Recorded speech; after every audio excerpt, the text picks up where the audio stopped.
This is the Art of Darkness podcast with Kevin Kautzman. And Brad Kelly. We're a couple of very online writers interested in the dark side of what drives creative people to create against all odds. This show is about art and the people who make it, what it costs them, and what it takes to bring something unique and impactful into the world. Each episode, we excavate the life and work of an artist you might think you know.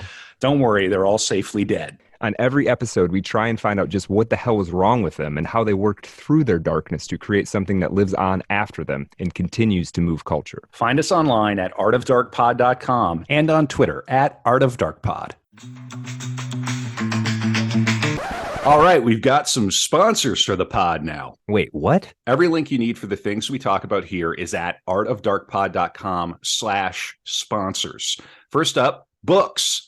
If you're into this podcast, odds are you're probably a reader. We've got links to buy new books from bookshop.org and used books from alibris.com. And if you want to listen to your books, we recommend and use audible.com. It's great, and the catalog is huge. All right. So if you're listening to this, you are online. Maybe you're very online. You probably have a website or are thinking of starting one. Maybe you want a website like artofdarkpod.com. We built that with WordPress, which is by far the most popular way to create websites. And the single best host for serious WordPress is WP Engine.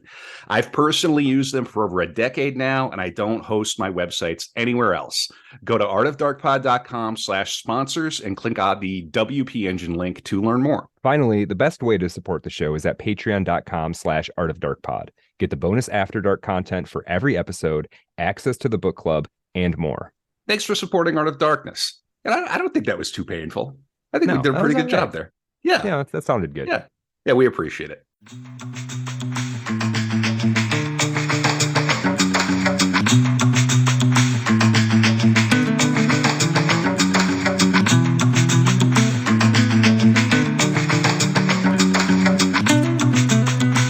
All right, we're back in the hot seat. A couple of monsters. Ready to rock with a core episode of... Been a minute. Yeah. I was supposed to do this one around Halloween, but it got pushed back. That's all right, man. Life happens. I got creatures of my own. Right. I'm hinting at who the subject is today.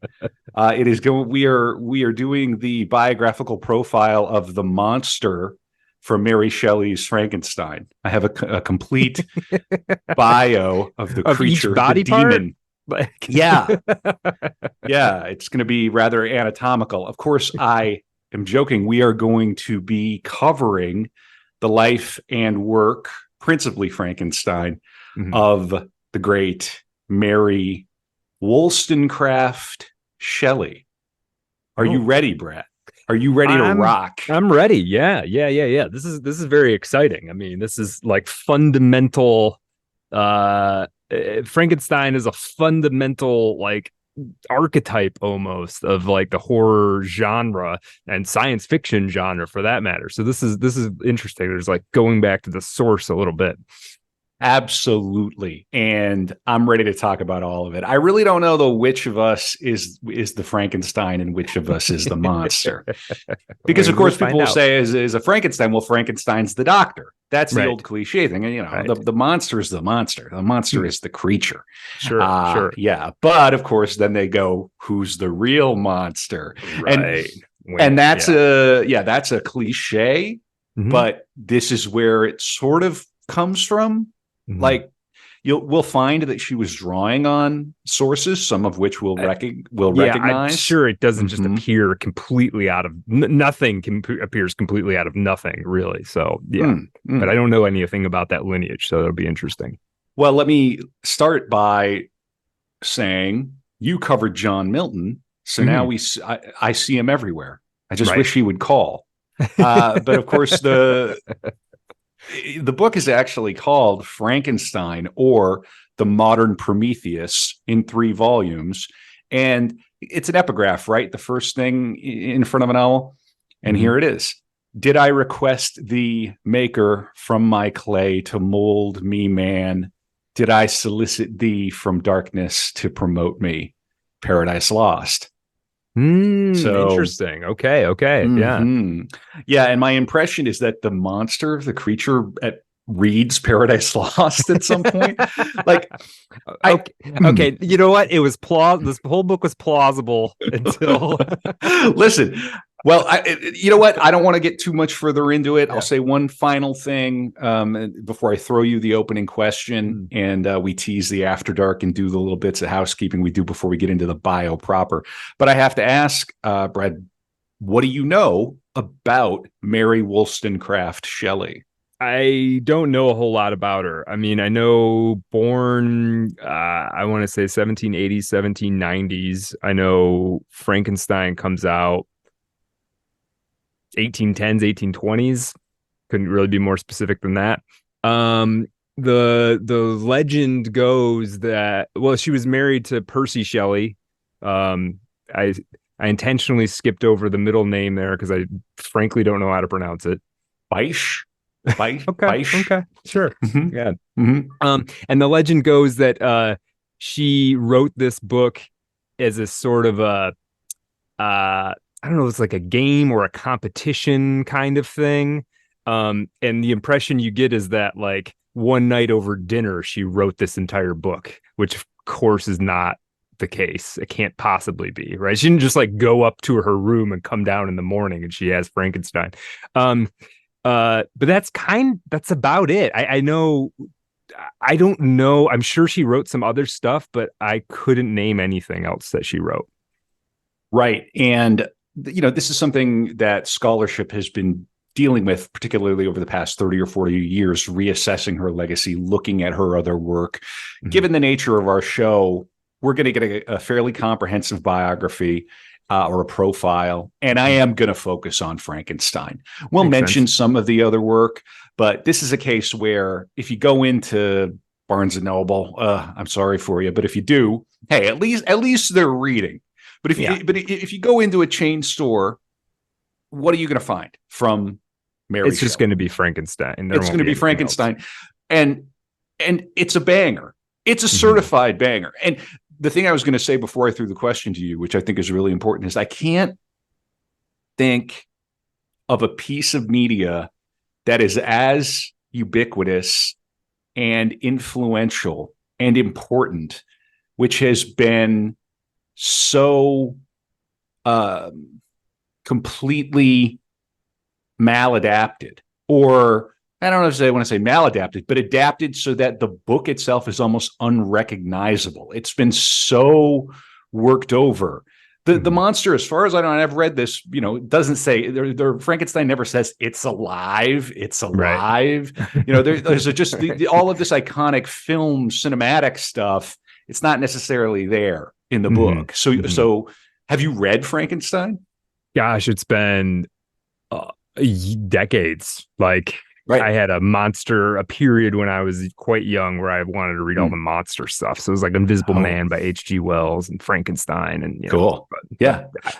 My memory of it is very vague. Yeah. We are going to linger over it. And I'm going to do something that's a little bit unusual in this episode, in that I'm actually going to start with the novel. And then we're going to kind of work our way back into the biography and kind of come back to the novel. She was only 18 when she wrote it. What the? Really? Yeah, really. Oh boy, Brad. And this is Art of Darkness. This episode has it all. These people were crazy. These English romantics. Excellent. Lord Byron. Yeah. And I looked it up, and I think it's Bichet. Okay. Bichet, I'm a monster. No good bloodsucker. All right. I like it. Bichet. That's what I looked up. All right. If that's wrong, let me know. Yeah. Percy Bichet Shelley. Okay. I will just Shelley. Right. That we've got, dude, this is everything. This is like Kurt Cobain. You know, we've got, poets dying young, elopements, pregnancies, miscarriages. We don't know who the kid is. Free love. All right. Progressivism. These people would recognize the world that we live in now, but they were living in circumstances where like medical science was not where it is. So like they would be talking about free love at the turn of in the 19th century, coming out of the 18th century. So they're talking about free love, and then like babies dying at the rates that they used to die. Just like right. like real dark Yeah. stuff and heavy and thick. And also, when we get into this, one of our ongoing gags on Art of Darkness is this idea that there are only like 25,000 people alive at a given time or 50,000 at a given time. This is one of those examples. Like, she came from, blue check parents, like blue Wikipedia link parents. Right. We could do an episode on her father. We could do an episode on her mother. Wow. And yeah. And I mean, they're a little out of our wheelhouse. They're more sort of political, cultural kind of writers. But her father actually wrote sort of like children's stories, but they were super radical and progressive. Like, interesting. Everything that you think about the 1960s, the utopianism and the communes and everything, they were doing it 150 years earlier in London and throughout Europe. So this episode's going to have it all. Cool. We got suicides and infidelity and this monster, right? Like, the book is the monster too. Like, she was exercising demons and vibes. So that's one of the reasons I want to start with the book. Okay. Cool. It's going to be fun. And you were right. She was born at the end of the 1700s. And this actually dovetails into one of the housekeeping things I need to do. I need to talk about the books that I have. So I referenced, and if I'm a little stumbly on this episode, folks, your host, Kevin, is very, very tired. I have had a crazy week of work. I'll do my best, but I hope you enjoy. All right. So I've got the 1818 edition of Frankenstein with this very cool cover. Yeah. Introduced by Charlotte Gordon. And we're gonna lean on this heavily. Okay. That's the principal text. And then I have this biography of Mary Shelley called Mary Shelley by Miranda Seymour.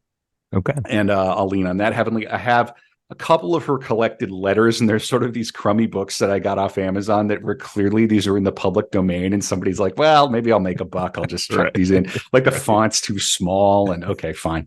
You got your shekels. But this is going to be a lot of fun. I'm excited to do this one, and I've been thinking about it an awful lot. So we've got some good stuff coming your way. I have got to tease the After Dark for Patreon. Patreon.com/Art of Dark Pod. That's the very best way to support the pod.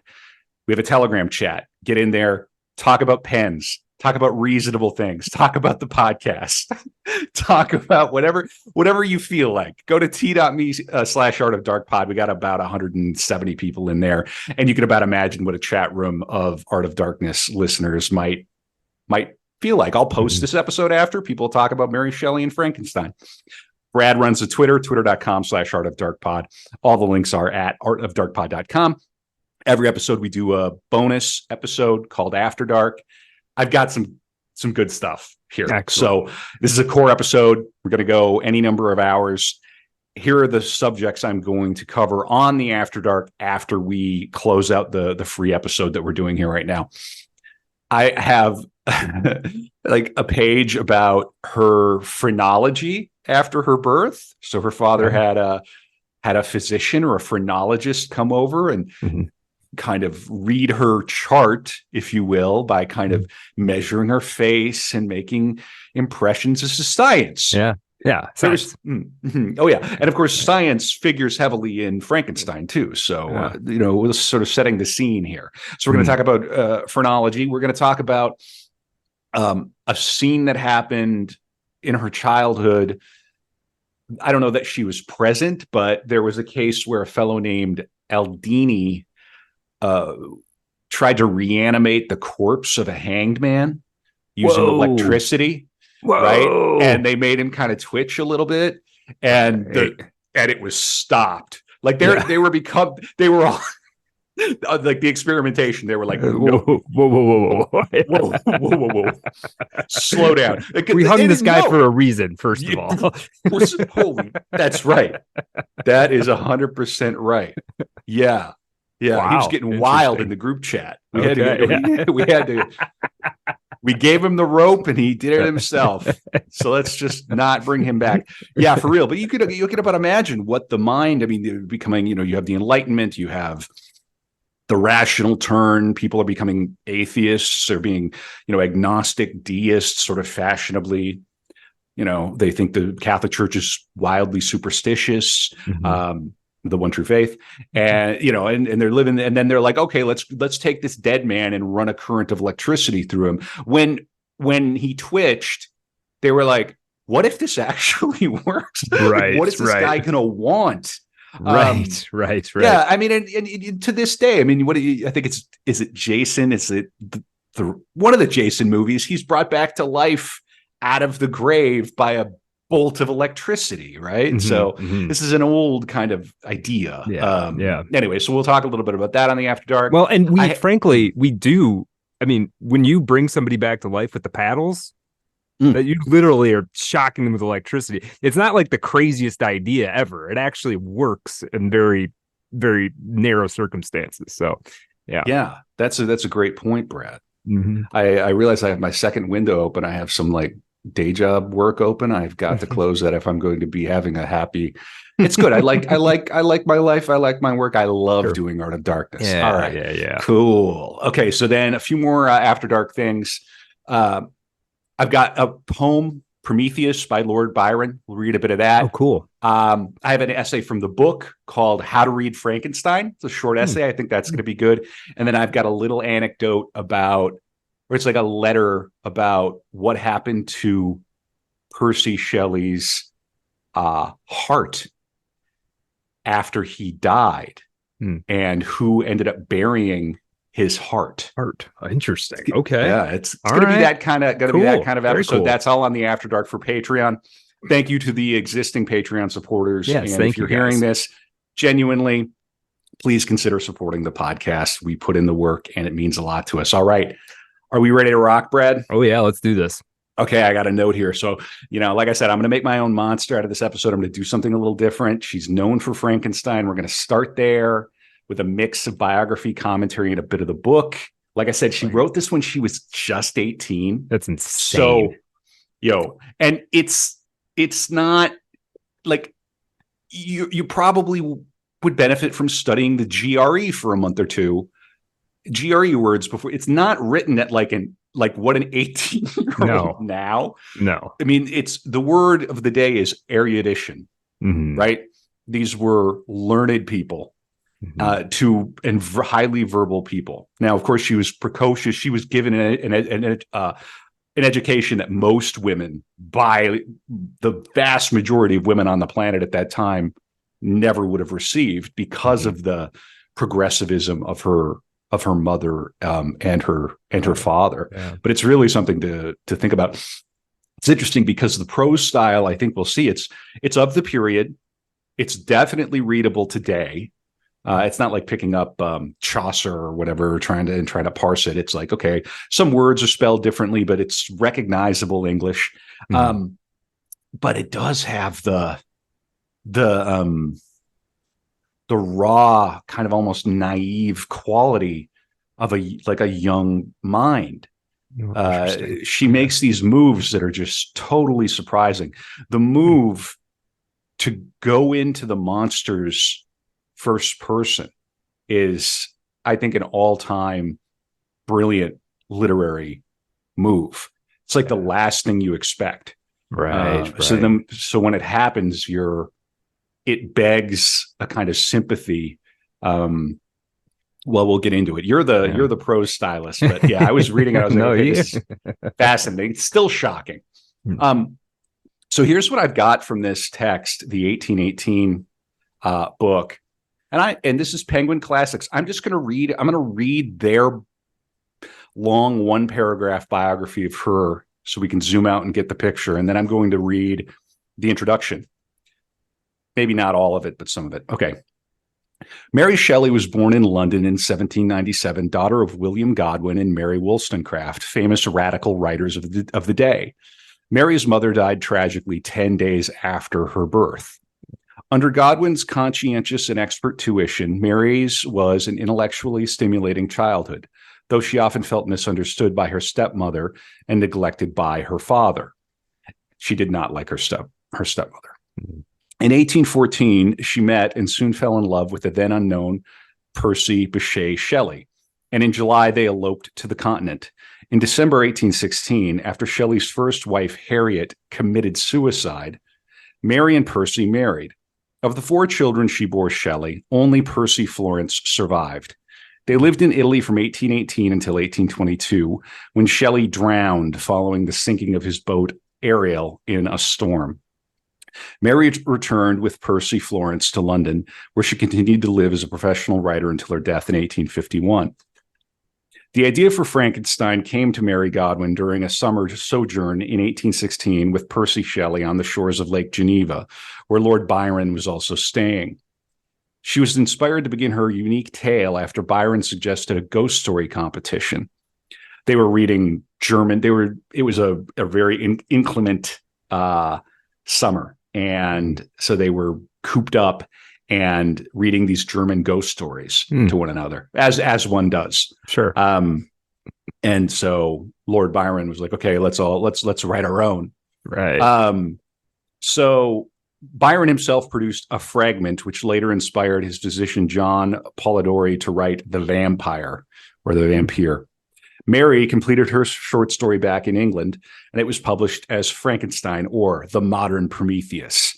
Keyword there is modern. In 1818. Among her other novels are The Last Man, a dystopian story set in the 21st century, The Fortunes of Perkin Warbeck, Lador, and Faulkner, without a U, Faulkner, as well as contributing many stories and essays to publications such as The Keepsake and the Westminster Review. She wrote numerous biographical essays for Lardner's Cabinet Cyclopedia. Her other books include the first collected edition of Percy Shelley's poetical works and a book based on the continental travels she undertook with her son Percy Florence and his friends, Rambles in Germany and Italy. Mary Shelley died in London on February 1st, 1851. Oh, whoa. So she wasn't very, 50-something, 53? The theory was it's a brain tumor. That's what her doctor thought. Yeah. So we don't typically start the podcast with the bird's eye view. No. For some reason, I've been struggling to wrap my head around this life because there's so much there. And so much of the biography that I have focuses, like the first third of it focuses on her parents because they're such a big deal. Right. I was sort of like, okay, I feel like in this case, giving the big picture is going to help. Well, Mary Wollstonecraft is one of those, like Susan B. Anthony, like, Yeah, exactly. All right. So I'm going to read some of the introduction to the Frankenstein text by Charlotte Gordon.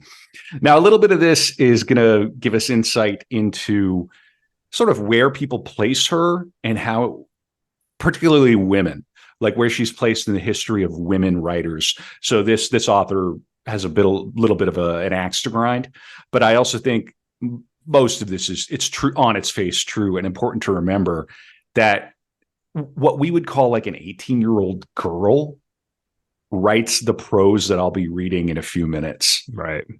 Like not a normal, like these are not 16-year-olds like we would think of them now, not 18-year-olds like we would think of them now. And even then, extraordinary people. Like right. When I was talking about, 50,000 people live on the planet, like this book, this biography is like, it's like a sea of names. It's like, oh, Coleridge is a friend. And right. Aaron Burr, the vice president, is like exiled and he's like friends with their family over in London. And he's just Aaron Burr's hanging around. Yeah. Okay. There was one of those families. Her father struggled with money, though. And that's actually how Shelley comes into their lives. And we'll get into some of the darkness around that. Okay. All right. So here's the intro to the text from Charlotte Gordon. When Frankenstein was first published in 1818, many readers were shocked. What could be more appalling than the tale of a mad scientist creating life? What kind of person would write such a terrible story? Critics believed the novel was hostile to religion, as it depicted a human being attempting to appropriate the role of God. One contemporary writer complained that the book was horrible and disgusting. He declared that the author must be as mad as his hero. He could not accuse anyone in particular, however, as no one knew the author's identity. The book had been published anonymously, and when people discovered the author's name, the truth seemed even more scandalous than the horrible story itself. The author was a woman, and her name was Mary Godwin Shelley. In the 19th century, women weren't supposed to write novels, let alone a novel like Frankenstein. Middle-class women were expected to confine themselves to being good wives, daughters, and mothers. For a woman to step outside of her proper domain was against all of society's rules. Critics murmured that Mary Shelley must be as monstrous and immoral as her story. And yet, when they met her, they were surprised to find that Mary was ladylike and reserved. One new acquaintance said that he thought the author of Frankenstein would be indiscreet and even extravagant, but that he had found her cool, quiet, feminine. It was difficult for Mary's contemporaries to square the boldness of her work with its creator. Instead of being improper or masculine, she appeared to embody their ideas of what womanhood should be. And it goes on, these misogynistic principles were the accepted ideas of the time. Experts declared that women were inferior to men in all areas of human development and could not be educated beyond a certain rudimentary level. Another thing worth noting is that these themes are kind of in the novel. Like the scientist, yeah, of course, yeah. Yeah, the scientist creates this monster, gives birth in this unnatural way. Then the monster we'll see starts committing crimes and comes to the scientist, comes to Frankenstein and says, "You're going to make me a woman. I need an Eve." And yeah. Yep. And then Frankenstein ends up destroying the female version of the creature. And the creature goes berserk because the creature has no one. Right. It's extraordinary. It's almost yes, it's science fiction. Yes, it's horror, but it has qualities of like a 20th century existential novel in a sense, like the move to put us into the creature's mind. And you could do like a feminist, I don't even need to say the word feminist. It's become a bit of a word, hasn't it? But you could do a reading of it through the lens of this stuff. In any case, and it's talking about how, in this period, men were thought to possess the capacity for reason and ethical rectitude. Women were considered foolish, fickle, selfish, gullible, sly, untrustworthy, and childish. Wives could not own property or initiate divorces. Children were the father's property. Not only, I wonder what the state of that is now. I mean, I don't think of my children as property per se, but who else do they belong to? Right. Right. Yeah. I mean, right. Property is the wrong word, but in any case, yeah. Not only was it legal for a husband to beat his wife, it was encouraged. I'm kidding. Not only was it legal for a husband to beat his wife, but men were encouraged to punish any woman they regarded as unruly. This is helpful because we're a long way away from this. If a woman tried to escape from a cruel or violent husband, she was considered an outlaw, and her husband had the legal right to imprison her. And it goes on about how this system began in childhood. Even the great champion of liberty, Jean-Jacques Rousseau, could not conceive of girls possessing the same natural rights as boys. He argued that women were created to be the helpmates of men. The education of women should always be relative to men, to please, to be useful to us, to make us love and esteem them, to educate us when young and take care of us when grown up, to advise, to console us, to render our lives easy and agreeable. These are the duties of women at all times and what they should be taught in their infancy. The irony is that even as the upper classes were discussing Rousseau's ideas in their elegant salons, their daily needs were being met by the hard labor of their female servants. No one thought of the girl hauling the wood upstairs to the fire, thought she might be too fragile for such chores. Instead, the serving classes were generally treated as beasts of labor, women and men alike. Ultimately, this iniquity would lead the working class to rise up and demand their rights. And it goes on about what happened in Paris, the storming of the Bastille. Many have connected the revolution with the birth of Romanticism, which is the artistic movement that we're dealing with in Frankenstein, but also with Byron and Shelley. Yeah. Yeah. A movement that promoted the rights of the individual and freedom for all humanity, including women slaves and working men and women. In England, however, there was a backlash against the excesses of the revolution. Although the English Romantic poets, Wordsworth, Coleridge, Byron, Keats, and Shelley, were inspired by Romantic ideals, many people were afraid that too many French ideas would disrupt the stability of English life.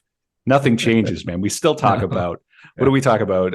Foucault and all of this. Oh, there's still, it sounds a little French. Right. Right. Yeah. Right. Don't paint me like one of your French girls. Right. Paint me like one of your upstanding English women. That's right. Fully clothed and all that. Yeah. Yeah. The one you make eye contact with. And so instead of protesting the oppression of the working classes, or for that matter, being outraged at the restrictions that women faced, the ordinary person accepted them as the standards of the day.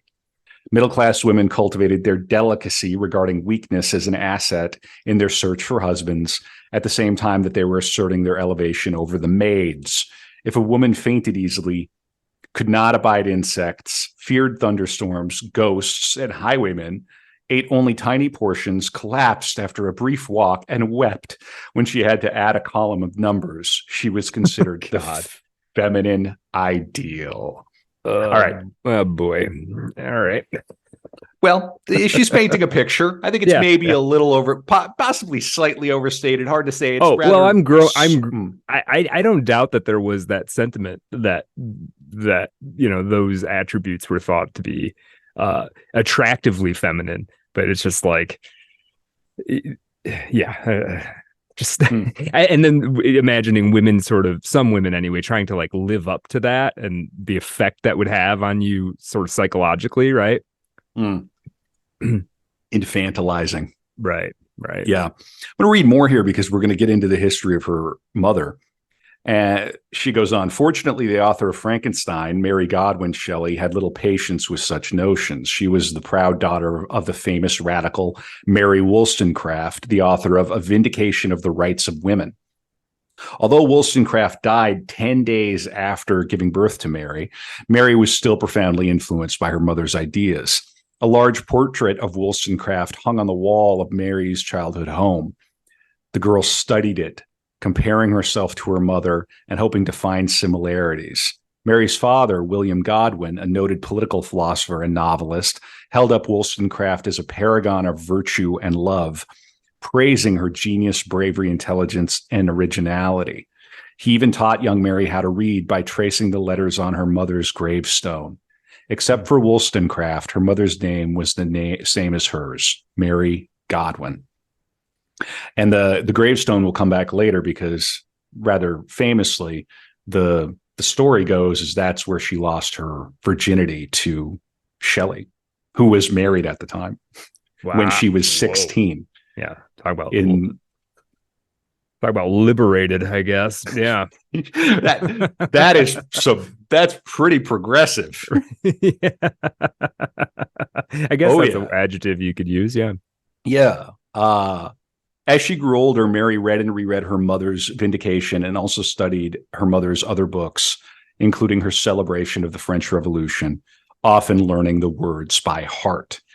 So we're starting to get an indication here of why she might be precocious, why she might be driven more than the rest of the group when they were like, oh, well, let's do our own riff on ghost stories. And it ends up becoming this, 250 page novel. Yeah.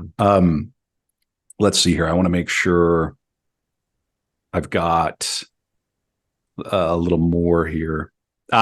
Yeah, let's keep going. This is quite good. Wollstonecraft scorned the idea that women were lesser beings than men. Women were not intrinsically less reasonable than men, she argued, nor were they lacking in moral fiber. For the sake of all humankind, women should receive serious educations and be encouraged to exercise their reasoning skills. A revolution in female manners will reform the world, she declared. Well, she's not wrong. Our world now today is unrecognizable, or barely, it's wildly different.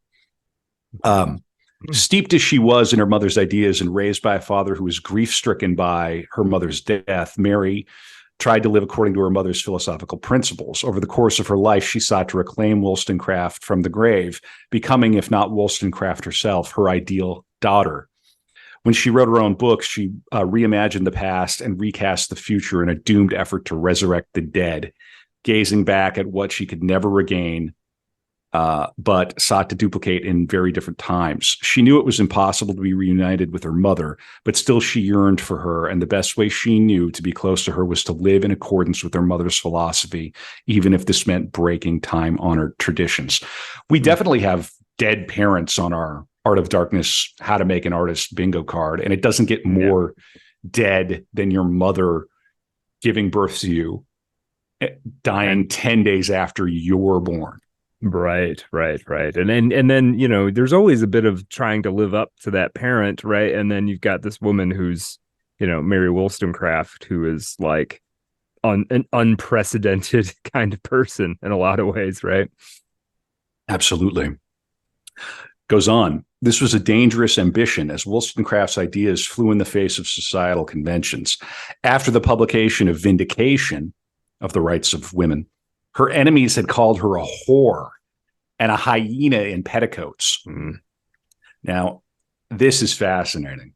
And we're going to cover more of the raw biography out of Wikipedia, so we'll go back over this territory a bit as we go. But when she died, her husband, Godwin, published a tell-all memoir that cataloged Wollstonecraft's illicit sexual affairs, including the child she had out of wedlock. So why would he do that? We're going to get into it a little more. These were principled people. And I think his reasoning about it was like, damn it, I'm going to show the whole woman that I loved and admired. And she had Mary had an older half stepsister or half sister, excuse me, right? By this, and people thought it was, he basically, I mean, it's a wild tale.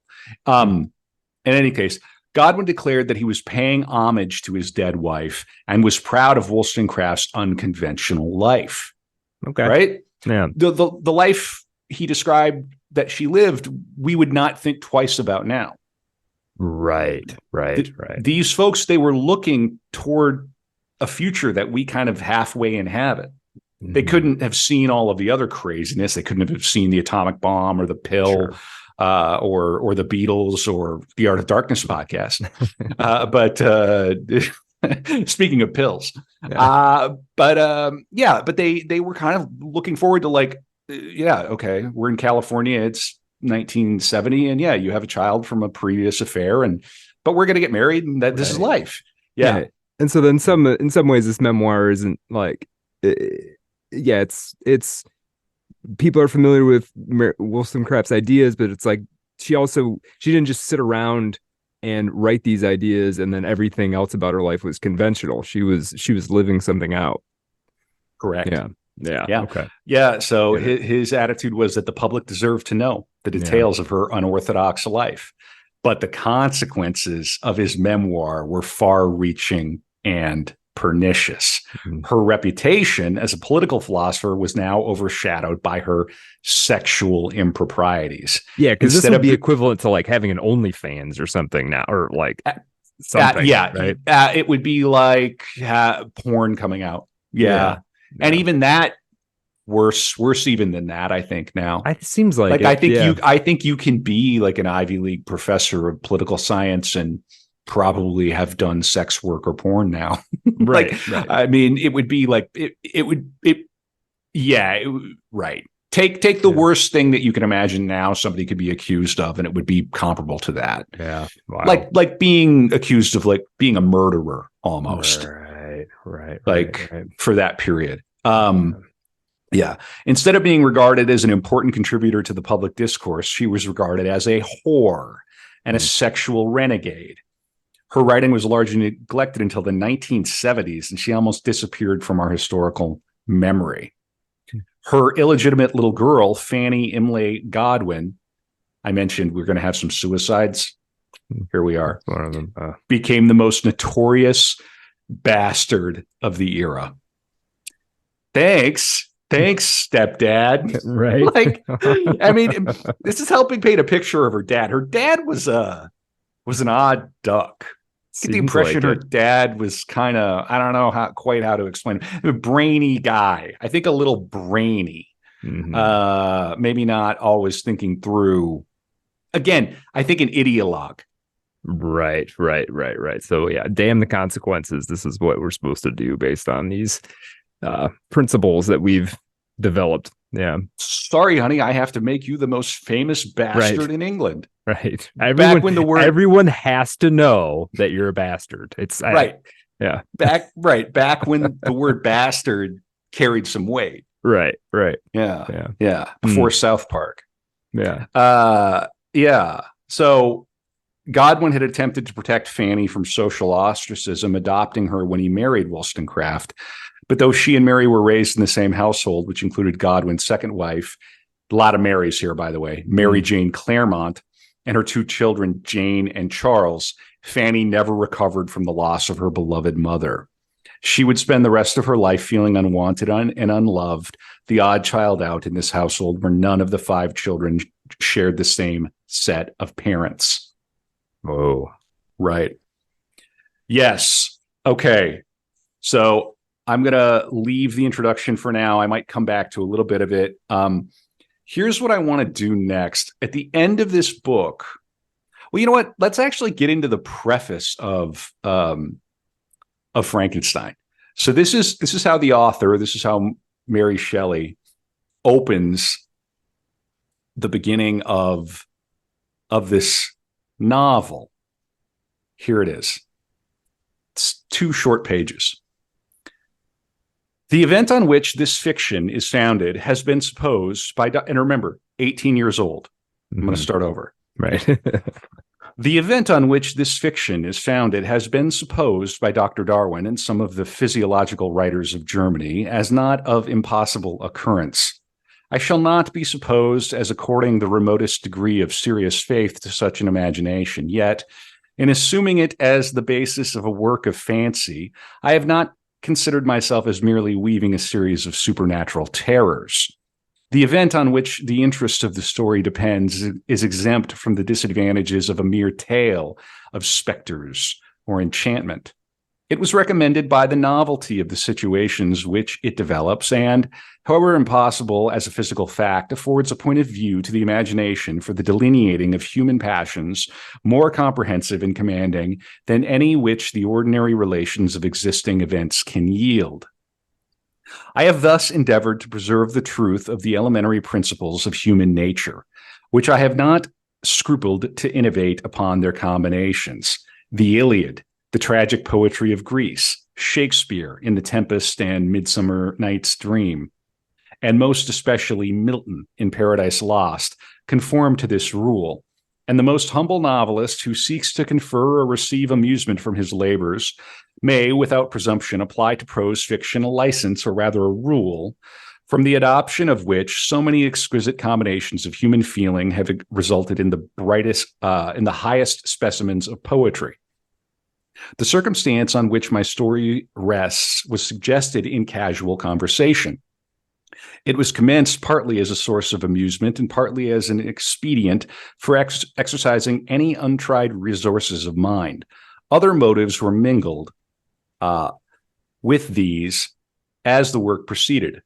I am by no means indifferent to the manner in which whatever moral tendencies exist in the sentiments or characters it contains shall affect the reader. Yet my chief concern in this respect has been limited to the avoiding the enervating effects of the novels of the present day and to the exhibition of the amiableness of domestic affection and the excellence of universal virtue. The opinions which naturally spring from the character and situation of the hero are by no means to be conceived as existing always in my own conviction, nor is any inference justly to be drawn from the following pages as prejudicing any philosophical doctrine of whatever kind. I'm not done, but I'm not my character. Yeah. I don't agree. Retweets are not endorsements. Right. Run and cover a little bit. Yeah. It is a subject also of additional interest to the author that this story was begun in the majestic region where the scene is principally laid, and in society which cannot cease to be regretted. I passed the summer of 1816 in the environs of Geneva. The season was cold and rainy, and in the evenings we crowded around a blazing wood fire and occasionally amused ourselves with some German stories of ghosts, which happened to fall into our hands. These tales excited in us a playful desire of imitation. Two other friends, a tale from the pen of one of whom would be far more acceptable to the public than anything I can ever hope to produce. He's talking about Byron. Mm-hmm. And myself agreed to write each a story, founded on some supernatural occurrence. The weather, however, suddenly became serene, and my two friends left me on a journey among the Alps and lost in the magnificent scenes which they present all memory of their ghostly visions. The following tale is the only one which has been completed. Okay. So it's a preface it's not in the world of the novel. It's an author's preface, kind of running cover for what's to come, but also a little bit boastful. Like, I'm the one who I finished my story. Right. Interesting. That is pretty interesting. I mean, yeah, there's a bit of a content warning, as we call it. Not so much that this will horrify you, but like, hold on, this is a story. It's not, you got to separate. It's not true. Right. Yeah. Okay. Very good. Here is the, and we're going to come back to Frankenstein quite a lot. And then now we're going to get into the biography proper. But first, I'm going to read the chronology that's at the end of this book, just to give you an idea of like events to come and how gnarly her life was and how rock and roll. This is her chronology. Well, this is the chronology around Frankenstein. Oh, I see. Okay. Yeah. It's not her complete chronology. But again, you have to remember, so this is a novel. It really is as rock and roll as the novel will ever be. Like Bret Easton Ellis, yeah, he had pretty rock and roll. American Psycho, you're a rock star, right? Mm-hmm. DFW, our most popular episode of the year, by the way, on Spotify. What are they? Spotify Wrap Up? Is that Wrapped? Spotify Wrap. Brad had the most popular episode of the year. Yeah. Wounded. Yeah. I gotta get it. Now I lost the bet, so now I have to wear a do-rag for somebody. For somebody, yeah. That's interesting though. Spotify Rap. So next year I gotta see if I can top you, Brad. That's good. This is a challenge. No, friendly competition is what makes the show so good. Well, that some people are saying, many people are saying. But in any case, but people really like that DFW episode. But yeah, this is rock and roll. 16 years old, she's losing her virginity to like an unknown poet who's already married, who has some money, who's maybe going to help her father, who and she's eloping to the continent and hanging out with Lord Byron, who Lord Byron was like paparazzi famous already. Like he was like a rock star. They're hanging out in Switzerland, in Geneva, and it's cold and rainy, and then Mary's sister's pregnant by Byron. I mean, this is like destroy the hotel room rock and roll. Right. It seems a little, just because of the period in their language, it doesn't feel like Led Zeppelin in Seattle, right. Destroying the room, right? But it's a vibe like that. If I can get any one thing over, it's that, and like the legitimate greatness of Frankenstein as a novel, and how interesting her life is, and how much she suffered. Of all it's going to be hard to top. Like, we've had some real characters on this podcast, some of whom have done it to themselves, others have sort of had it done to them, but Mary Shelley went through it. All right. So this is the chronology. Most of the entries in this selective chronology construct a narrative around the conception, production, publication, and reception of Mary Shelley's novel, tracing the first incarnation of the Frankenstein phenomenon between 1814 and 1832. I also have to say, I'm pretty sure like the theatrical adaptation started really early. Like this thing has been adapted. Hell, when I was over in London, the last time I was over in London, I saw a production of Frankenstein that was like a modern kind of retelling. where it was done in alley. So there were seats on either side, and we were facing the audience on the other side, and the play was played in the middle. And after the first act, you came back from intermission, and it was some sort of like a student production. You came back from intermission. Every single chair had a VR set underneath it. And like the climax of the play, you put on these VR headsets and watch the climax in VR. It's a bit of a gimmick, but it wasn't the worst night I've ever spent in the theater. And that was Frankenstein circa 2019 in London. So it's still happening. It's still alive. All right. Yeah. So in any case, here is the Frankenstein phenomenon between 1814 and 1832, including both the book reviews between 1818 and 1832 and the flurry of theatrical adaptations between 1823 and 1826. All right, so here we go. July 28, 1814. Having recently declared their love for each other, the 16-year-old Mary Shelley, accompanied by her slightly younger stepsister, Claire Claremont. She wouldn't have been called Mary Shelley at that time, of course, but and the 21-year-old Percy Bechet Shelley, age gap, 5 years, despite being married to Harriet Westbrook, elope to the continent for what later became known as their 6 weeks tour.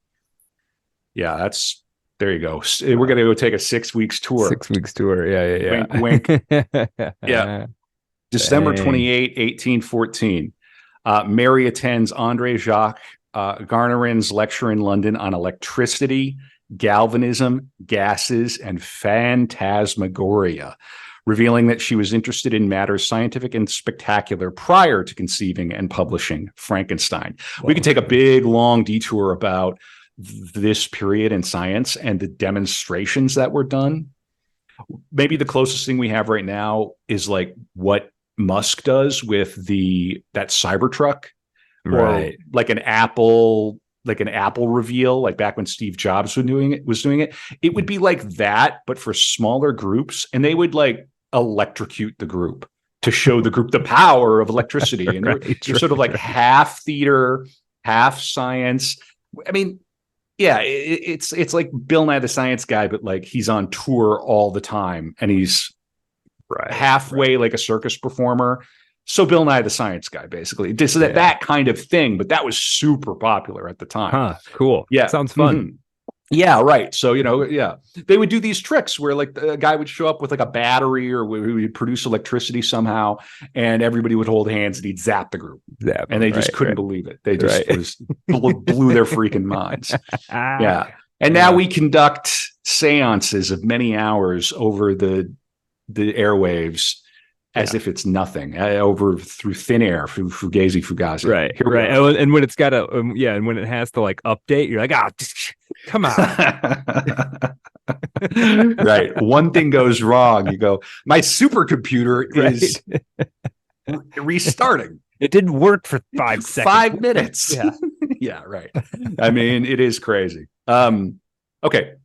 So March 6, 1815, their daughter is born prematurely and she dies. So she's pregnant. They have a daughter. She loses her first daughter. Late August 1815, Mary with her stepbrother Charles, Percy, and Thomas Love Peacock visit Oxford and sees the rooms where, according to Claremont, Percy Shelley, together with his fellow student Thomas Jefferson Hogg, pored with the incessant and unwearied application of an alchemist over the artificial and natural boundaries of human knowledge. January 24th, 1816, Mary gives birth to William Shelley, who was near her side during much of the composition of Frankenstein. March 1816, Mary's stepsister, Claremont, begins her relationship with Lord Byron. 1816 May, William, their son, and Claire, now pregnant with Byron's child, depart London for their journey to Switzerland to meet with Byron. May 13, 1816, Mary, Percy, and their party arrive at Lake Geneva. Have you ever been to Switzerland, Lake Geneva? It's beautiful. Beautiful. Yeah, sure. Highly recommend it. May 27, 1816, Percy and Byron meet for the first time, Mary having met Byron in London a month before. Everybody's pregnant or has a child. So that's it's like the free. You say free love, nothing's free. So. Right. There's no free lunch. You're going to wash dishes. Something. It's coming around. Somebody wants a favor. But really, we kind of take like Tinder culture, hookup culture, free love culture. This is all taken for granted. This is well before the pill, and nobody's, well, maybe I don't know. These women are not going to go and get abortions by and large. Like, it's just not. So it's like free love and kids. Right. Okay. Right. The kids are going to happen. Yeah. I don't even know exactly what they were doing for, like, there were probably some degree of prophylactic measures, but yeah. Yeah. I'm getting the impression Byron was not too worried about prophylactics. It seemed real quick here. Yeah. If they were, they might want to rethink it. It's too late now. Right. That's what. Yeah. Yeah, that was one of my favorite moments in the podcast so far, was when Gwyn said, "That's like being a little pregnant." Yeah. Aaron Gwyn coming back for the book club for Patreon very soon. Actually, it's December this coming weekend. Yeah. December 3rd, we're going to do Blood Meridian. That'll be evergreen, recorded on the Patreon. It's going to be a lot of fun. All right. Moving on with the chronology. June 15, 1816, Byron and Percy Bysshe, Shelley, and possibly Byron's doctor discuss the principle of life. The ghost story competition begins at the Via Diodati, and Mary is apparently the last to conceive a tale. This is how it went. Everybody else was like, "Where's your story, Mary? What's your ghost story, Mary?" And she just could not come up with one. So she was the last in and the last out. But she finally begins with the words, "It was a dreary night of November," which became the first sentence of Volume 1, Chapter 5 of the novel. Volume 1, Chapter 5, I will read from later. That's where he finally animates the creature. Oh, okay. So that's where she started, but that would eventually be the 5th chapter. You don't always write from the beginning. No. Very, very few, if any, novels, maybe Bukowski with Post Office. Very few novels are just, here's the first line, right? Here's the middle, here's the end. I'm done. Yeah, you fiddle around and you figure it out. You poke. Yeah. It's a process. You piece it together, much like a mad scientist. Yeah, piece it together. You give it life. Yeah, indeed. Yeah. Well, hopefully. Yeah. Okay. June 23rd, 1816, Mary apparently writes her story while Percy and Byron take their boat tour around Lake Geneva. See you, Mary. You take care of the kids, okay? Me and my homie, we're gonna go on a little boat tour. Little boat tour. Yep. Okay. Yeah, a little bit. I'll just leave it there. It's a beautiful lake. You would want to sail around the lake. Oh, I'm sure. It's a pity that Shelley didn't learn how to sail better. Like this would come back to bite him. It does not end well. July 24th, Mary enters "Write My Story" into her Geneva journal, her first extant reference to what became Frankenstein. July 29th through August 1816, Mary writes her story. August 21st, Mary and Percy talk about her story, which may not have had the outside frame or the inside Sapphy narrative at this stage. So it's a frame story, right? It's the Frankenstein recounting what happened, and then it's letters and Okay. August 29th through September 10th, the Shelley party departs Geneva, returns to England, and Mary settles in Bath with the pregnant Claire Claremont. By this date, Mary resumes drafting her full novel. So they're hiding out in Bath. It's like she's pregnant, not married. Right. She's not married. She wouldn't be married because he still has a wife. I mean, they're like They're like fugitives, like teenage rock and roll fugitives. Right. Like, and she's like, I gotta write my monster story. She's like 18 years old. I gotta write my story about my monster. Yeah, but she's got a kid. She's dandling a kid on her knee. She's already lost one, right? Yeah, I mean, she's already lived. I mean, she's already had a life worth of experiences at this point. Absolutely. Yeah, absolutely. She continues drafting the novel. Then on October 9th, 1816, her half-sister, Fanny Imlay Godwin, commits suicide. She has drafted the novel. Within 2 weeks of that, she finishes. Later in October, she entered in her Bath journal that Mary writes her book. The first reference to Frankenstein as a book or novel. Something so sweet about this, man. You remember being 18 and just being like, you got your own journal and you go, yeah, Brad writes his book. I mean, that's just pretty, I mean, it's pretty and cool, we are still passing this thing around. It's very cool. That's right. Yeah. Yeah. Oh my gosh. This is one thing we maybe don't talk about on this podcast is that we're legitimately like book lovers. Like somebody on Twitter today posted that they found for $3 a US first edition of Under the Volcano. With the cover, the only damage is the dust cover. It has the original dust cover. Yeah. And it's the dust cover is in like fair condition, but it's like from the 50s. Right. $3. I looked it up. That's that thing wild. is worth 1,500, something like that. Yeah. You know, and I said, at least tell me it's not marked up inside. No, I think they said it looks like it wasn't even read. Wow. You don't even know. So somebody, the crazy thing is that like some estate got rid of that, probably in just some bulk estate. Right. Like, Grant get rid of grandpa's stuff, get rid of dad's stuff, whatever. Yeah. And then the bookseller, that's a bag fumble. Yeah. They just missed that somehow, right? Yeah. Just didn't register for them somehow, or who knows what happened. Slipped through the cracks. It might have been like an estate sale. Yeah. Where it doesn't get into the hands of somebody. The crates. Yeah. I appraised books for like 2 years in university. It is not that hard. You just have to develop an eye. You have to know what's good. And then you have to just look for first edition. Right. I have a first edition second printing. So it looks exactly the same as that one that you posted, but I don't think the value's anywhere. And it's got a bit more dust cover damage than that one, but it's the same. It looks exactly the same. Might be worth something, but probably not into the thousands. Yeah. No. Okay. A few more pages of this chronology. November, she finishes drafting the Justine episode in the novel. December, she appears to have finished a version of the chapter on Safi's arrival and language instruction, although Safi was initially called Maimuna and then Amina. And we'll go over the novel so this all makes sense. December, Mary and Percy receive the news that Percy's first wife, Harriet Westbrook Shelley, had committed suicide by drowning herself in the Serpentine in London. Or the Serpentine. Yeah. Whoops.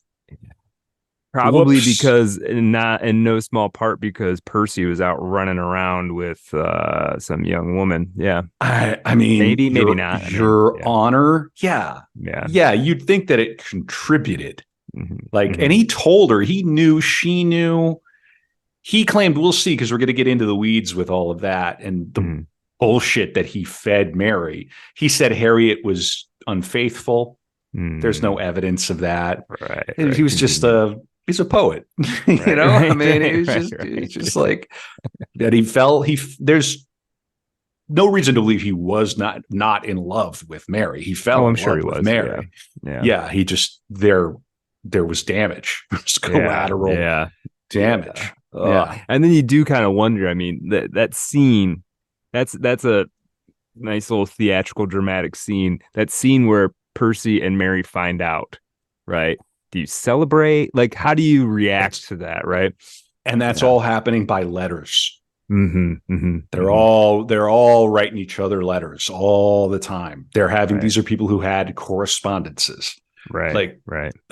maybe the only comparable thing now today, I mean, it would be like social media would be the comparable thing. Yeah.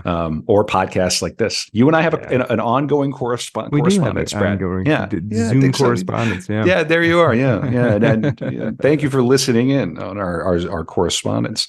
Yeah, that is heavy. We'll get it. We'll get into it. That happens on December 15th. December 30th, Mary and Percy are married in London. Yeah. 15 days later. Why wait? I mean, she's dead forever. Right. Exactly. We're still alive. Poor Harriet. I mean, you got to feel for her. Yeah. Claire Claremont in January gives birth to Lord Byron's child, Allegra. February, Mary continues to work in the draft. March, they move into Albion House in Marlow. 27, I believe that's in London. It might still be in Bath, but it sounds like London. March 27, Percy is denied custody of his and Harriet's children, Ianthe and Charles, by order of the Chancery Court. Can only imagine why. April, Mary corrects the draft of her novel. April through May, Mary transcribes and restructures her draft. Is this good? Are you into this? I like that it's a combination of biography and facts about this super important novel that we're going to fixate on. Mm-hmm. She restructures her draft in 2 volumes into a fair copy in 3 volumes to be submitted for anonymous publication. Percy will submit the manuscript as the work of his friend. Yeah. May. By this date, Percy submits the fair copy to the London publisher John Murray, who likes but does not accept the novel for publication. We think you're very talented. It's just not right for us. Yeah, it's not the right fit for our small press in Des Moines. Right. It's not right. we wouldn't want to betray the our aesthetic, right? Which is good. It's good, but does the monster have to talk? Right. I don't think people are comfortable. And what's with the electricity back then? I don't even believe in electricity. So what's that all about? Yeah. Can we take out this section about the monster? The creature, right. The demon.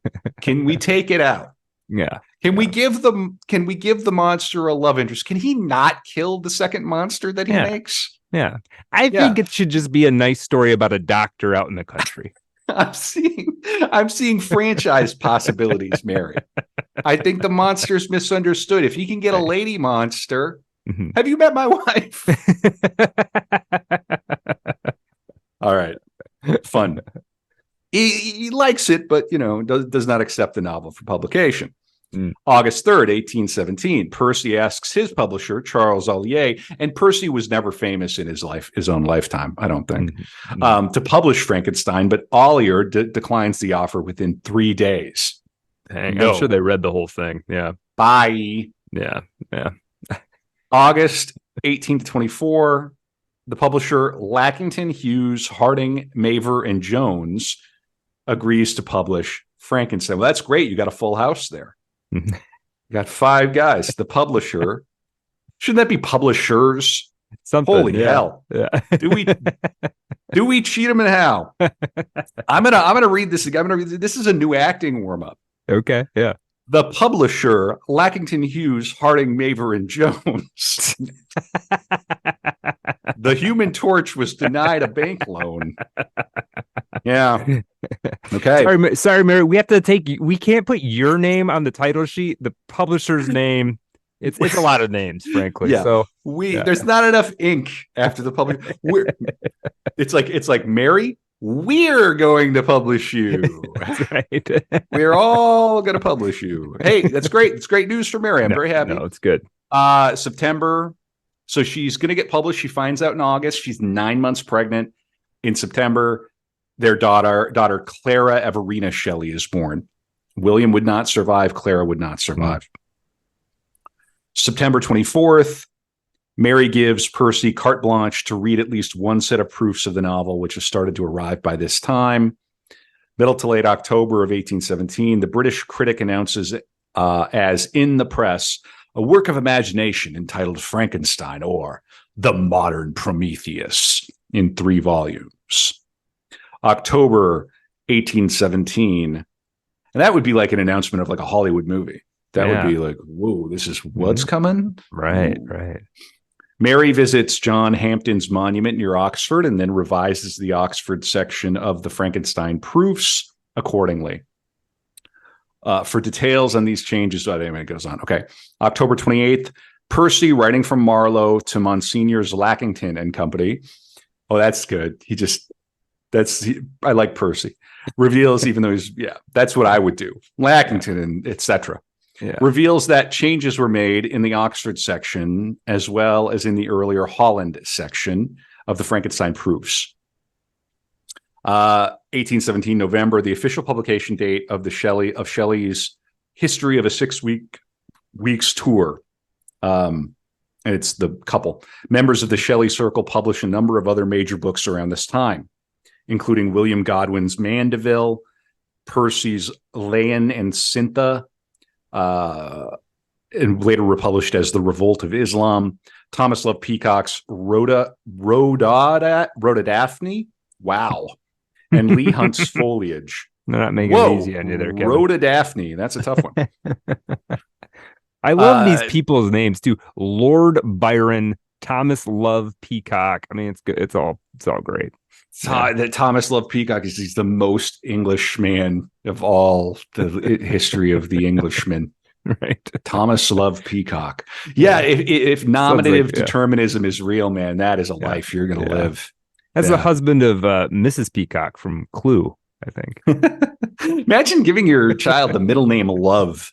Right. I think it's great. I mean, again, cool. It's helping to paint a picture of this period, which I think maybe people don't quite understand how much has changed, but also how nothing has changed. Mm-hmm. All right.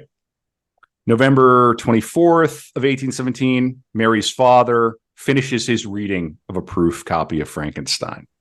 Mm-hmm. December 1st, the Literary Panorama and National Register announces that a work of imagination entitled Frankenstein will be published toward the close of the present month. January 1st. Frankenstein, it's published on January 1st, is published anonymously in 3 volumes by Dewey, Cheatham, and Howe. Yeah. And is priced at, approximately $4.13 in US dollars in 1818, when the pound equaled about $5. Yielding a net profit of, I don't know. In any case, it's got all these. It's not real money. It's not the greenback. Right. That's right. In any case, it's sold as like a cheap novel. I mean, if it's being sold for under $5, it's being sold as like almost pulp. Right. Because it wouldn't. Well, no, I take it back because it's saying approximately $4.13 in US dollars in 1818. So that means it was probably pricey. That'd be expensive. Man, that would be expensive. Yeah, I'm flipping that around. They wouldn't have had pulp books or whatever back then. So I totally got that. I'm like, I love books. And then I'm making all these weird, goofy statements. But good. I'm glad I paused over that. Yeah. In any case, no, everybody's not going out their door to rush to buy a copy of Frankenstein right away. It would be something you'd have to in any case. Up for. Yeah, exactly. Yeah. January 2nd. Percy sends a copy of Frankenstein to Walter Scott, who reviews the novel in Blackwood's Edinburgh magazine. All right, so she's getting reviews. La Belle Ensemble, or Belle's Court and Fashionable Magazine, Prince of Mainly, positive review. The Edinburgh Magazine and Literary Miscellany, a new series of the Scots Magazine, Prince of Mixed review. March 1818, the gang, Mary, Percy, Claire, 3 children, and 2 servants sail from Dover to Calais on their way to Italy. More positive reviews, so mainly positive. The Gentleman's Magazine prints a positive review. The Monthly Review prints a negative review. Ah. The Literary Panorama and National Register prints a mainly negative review, also hinting that it was written by Mary Shelley. Ooh. And then it goes on, right? It's talking about the reviews. Okay. Yeah. And then in September, their daughter Clara dies in Venice. So now they're down in Italy. April of 1819, John William Polidori's Geneva vampire story is published as The Vampire, a tale by Lord Byron in New Monthly Magazine and prefaced by an extract of a letter from Geneva with anecdotes of Lord Byron and company. So that helps to give an impression of kind of who Lord Byron is, right? Yeah. We have our own Lord Byrons online now, don't we? Yeah, I think that's probably true. Yeah. And Lady Byrons. Yeah. Got a shout out to the Lady Byrons. June 1819, Mary and Percy's son William dies in Rome. Jeez. Bam. September and then June of the next year. Like, yeah, terrible. Pain. So you've got this novel that's coming. It's a wild success, really, and like, oh man, jeez, God, you'd give the book back for the kids, I assume, for sure, for the children, yeah. And then in November, Percy Florence Shelley is born, and he would survive. Okay, and he would live to the end of the 19th century. Oh, okay, okay, yeah. If I'd have to look at the exact date, but first translation, Frankenstein. So they're already translating it. Okay, wow. Yeah, Frankenstein, Ule Prométhée moderne. So obviously German is translated from the English, published in Paris. July 8th, 1822, Percy drowns after his boat sinks in the Gulf of La Spezia. Yeah, that is a tough stretch. 18, yeah, she said how many children? 3 children died? 3 children. 8. Yeah. So she's already lost a child. 1818, child dies. 1819, another child dies. 1819, son is born.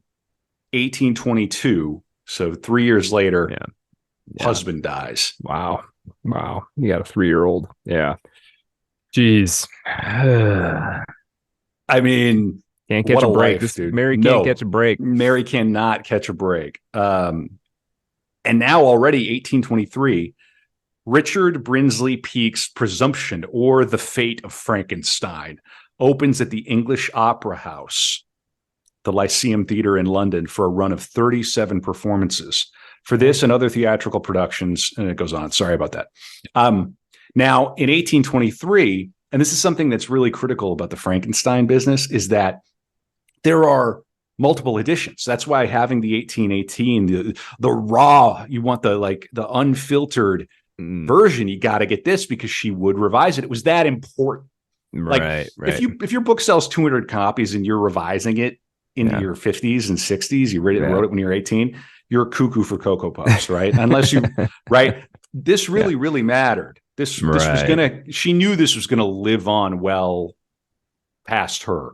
So in August of 23, the second edition of Frankenstein, with the name Mary Wollstonecraft Shelley on the title page, is published in 2 volumes by G. and W.B. Whitaker in 500 copies. And priced at 14 sterling. There's a little S. I assume it's sterling. There are at least 123 variants in this edition of the novel, probably introduced by William Godwin, who oversees its production because Mary Shelley has not yet returned from Italy. Dad's taken over. Wow. It's a family affair now. Hey, okay. Might as well have your dad doing it. I mean, he's no slouch. No, and he's familiar with the publishing process. Yeah. August 1823. We've never done one of these chronologies like this before. Is this working? Yeah, this is interesting. Yeah. We only have 2 more pages of it. Henry M. Milner's Frankenstein, or The Demon of Switzerland, opens at the Royal Coburg Theatre in London for a run of 8 performances. Okay, so that doesn't run that long. August of 23, Mary returns to England after having lived in Italy for 5 years. Now she talks it with their hands. August 1823. Mary attends the Lyceum to see Peake's Presumption, or The Fate of Frankenstein, finds herself famous, and is delighted that the playbill presents the nameless monster as blank, just a blank line. Oh, really? So she comes back to England, and she's famous now. Nice. She goes to see the adaptation of her story, her little ghost story, and she's a household name now. You'd love to see it. Yeah. It's nice because it's like she suffers so much in her life, man. Yeah. So it's nice to see that it happened for her in her lifetime. Mm-hmm. Yeah, and they attended a lot of theater when they were young. They weren't like there every day or every week, but they were they would go to the theater. Sure. As people in London still do. Yeah. Yeah. Okay. September 1823. Humgumption, or Dr. Frankenstein and the Hobgoblin of Hoxton, opens at the I like that they keep calling the monster the demon of Switzerland, the hobgoblin of Hudson. Yeah. I just love that it's called Humgumption. Like, what the heck? What does that even mean? Humgumption. This episode's definitely called Mary Shelley's Monsters. Okay. Humgumption. At the New Surrey Theatre for a run of 6 performances. Presumption and the Blue Demon opens at Davis's Royal Amphitheatre for a run of 2 performances. That's not much of a run. No, not really a run. It's more of a light jog. It's more of a it's more of like stepping outside to get the mail. Yeah, exactly. A run of two performances. I mean, they did it at 2 and they did it at 7:30, and then they went home and then and never spoke of it again. The theater. And I've never been a part of anything like that. So fun. September 1823, the London Literary Gazette reports that the English Opera House's Frankenstein continues to scare the children. Excellent. Yeah, excellent. October 20, 1823, Richard Brinsley Peake's Another Piece of Presumption opens at the Adelphi Theatre for a run of 9 performances, presumably related. Knights, this is July 1824, Knights Quarterly Magazine prints a mainly positive review. Okay, fine. December 1824, Frankenstein, or The Modern Promise to Pay, opens at the Olympic Theatre for a run of 4 performances. I wonder if so now that these are like adaptations and like weird riffs. It's definitely painting the picture though of what this is. Like Beatlemania. Right. Mary Shelley mania. Any little bit of it. Yeah. Mm-hmm. Some of these probably have the monster, doing some little dance number. Who knows? Well, it gets better. Listen to this one. Jean Toussaint Mere and Antoine Nicolas Barraud's Le Monstre et le Magicien opens at the Théâtre de la Porte Saint-Martin in Paris for a run of 94 performances. That's a run. That's a trot. That's a good run. That's what you want. That pays a few bills. July 3rd, 1826, Henry M. Milner's The Man and the Monster, or The Fate of Frankenstein, opens at the Royal Coburg Theatre for a run of 8 performances. So these impresarios must just be like hiring playwrights or writing their own adaptations, taking this character. Presumably there were no intellectual property laws, or you could just sort of take the character. She named Frankenstein after this castle in Switzerland. Like I think there's a castle called Frankenstein in Switzerland. Oh, really? I was wondering where the name came from. Yeah. Yeah, let me just double check. Yeah.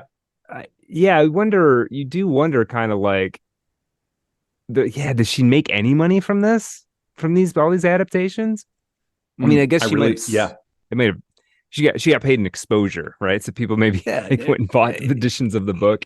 Yeah, you're gonna get more copies of the book. I don't know if there was licensing or what at the period. It might have something in this biography. I don't recall reading about it. Yeah, but I figure some money would end up in her hands. Yeah. And then, of course, after Shelley died, she would oversee his literary estate, and he would become a household name after the fact. Yeah. So yeah, I mean, and they were already living with servants and things. They were already kind of comfortably. I get, I don't know what you would call it, but middle class or upper middle class. I mean, yeah, Shelley came from money. Yeah. So I've heard this. okay. Yeah. So yeah, I just yeah. quick. Shelley traveled through Europe in 1815, moving along the River Rhine in Germany and stopping in Gernsheim, 11 miles away from Frankenstein Castle, where 2 centuries before an alchemist had engaged in experiments. So there you go. That's where she got the name from. Yeah. Very cool. I was looking at that on the Wikipedia. Brad, I'm gonna stand up, use the restroom. Tell me, before we finish the chronology, just tell me where you're at with the overall Mary Shelley vibe right now. Sure. Yeah. I mean, I'm still in reeling from the fact that she wrote this so young. I mean, it's hard to even to write anything good at age 18 is remarkable, and to write something like this that's is sort of so unique and fully realized is while you're meanwhile like children and fleeing the moral sort of strictures of the time, and caught up in this sort of what must have at times been a little bit scary, but romantic, adventurous lifestyle is pretty amazing. I do think it's sort of interesting that, she stands, I imagine, in the scholarship for the longest time. If you were to take Byron, Percy Shelley, and Mary Shelley, she would be sort of the third rated of these artists, right? And yet I think now the interest is much more on Mary, even academically, probably, right? Yeah, for sure. I mean, and when you think about influence, I mean, I can't. Right. We haven't covered Percy. We haven't covered Lord Byron. Right. They're going to So they get don't a matter. fair. I mean, if they mattered, they would have been covered on Yeah, arthritis. of course. Yeah, right. Yeah, because we could do 100 episodes a month, if only. Right. No, these episodes take time, Yes, folks. sir. They take Yeah. time. Yeah. In any case, yeah, you're right. I mean, and when you think about our modern culture, our contemporary culture, and how every monster story points to this. On the After Dark, I'll talk about this essay and read from this essay at the end of this volume of Frankenstein that I have, where she talks about how to read Frankenstein and points out the doppelganger effect, that like Frankenstein is the monster, is Frankenstein, and there's this doubling relationship. And then you have Frankenstein's wife and the female creature, and the way that like psychologically Mary consciously or intuitively kind of paired these characters. That comes right through to the work of someone like David Lynch, where this uncanny doubling is a fixture of contemporary of art. Yeah. And I don't know that Mary originated that, but this is a wildly popular novel where that's very, very obvious. I mean, you look at even the cover, if you find us on YouTube, we're at youtube.com/@artofdarkpod. This cover has the creature sort of looking back at itself. And there's this quality, and there's a philosophical quality to this idea of like, and obviously with AI now, AI is a Frankenstein story, right? What are we creating? Is this thing going to be beautiful, or is it going to be ugly? Is it going to make the world ugly? Is it going to come back to haunt us? Is it going to hurt us? All of these anxieties she was writing about over 200 years ago. Right. It's all right there in plain English that you can read without needing a dictionary or a thesaurus for most of our Art of Darkness listeners. I know we have some listeners abroad for whom English may not be their first language. And I just want to say, super jealous of y'all. I wish I could get this fucking thing out of my head. No, I'm only half joking, but there you go. So good. Enjoy. You should read Frankenstein eventually. All right. If you have not read it, you definitely should. All right. We're almost done with the chronology. Let's see. John Kerr's The Monster and the Magician, or The Fate of Frankenstein, runs 4 performances. This is very important. Halloween, 1831. the third edition of Frankenstein, revised, corrected, and illustrated with an engraved title page and frontispiece, and a new introduction is published in one volume as part of the Standard Novels series by Henry Colburn and Richard Bentley in 4,020 stereotyped copies at 6 sterling. Mary, 4,020. That's a run. Much bigger than you'd be happy to sell that many copies of a novel today. Oh yeah, absolutely. Yeah. Mary, having sold her copyright for the new edition for £30. This stereotyped 1831 edition was reprinted with new title pages in 1832, 1839, and 1849. Okay, I'm going to do a few little bits of research here in the background. I just want to go like inflation calculator. Okay. It gets tricky going back that far. Plus, does it? Jumping. Plus jumping from one currency to another. Well, I just want to see what would be the value of $18 $4 today. God, see, I think it's at least 20. I think it's at least 20x. Let me see. And take this with a grain of salt. Yeah, $4 in 1818 is worth almost $100 today. Yeah, okay. And that wouldn't surprise me if like the first edition of a novel at that time before mass production. I don't know.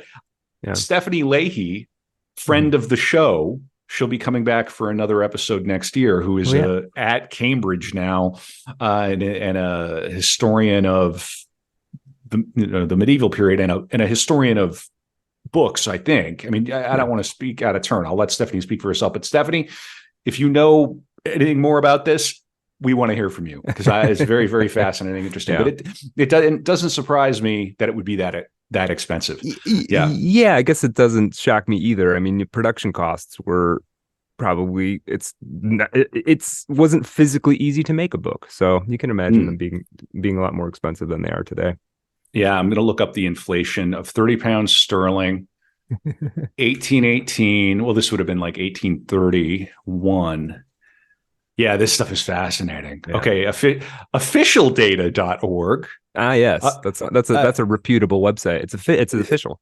Yeah. So it says she sold the rights for like £4,200, if that's to be believed, which seems rather small, but that's just for that edition. So I don't know. Well, I don't know. Yeah. I mean, if it's 20 times that, say.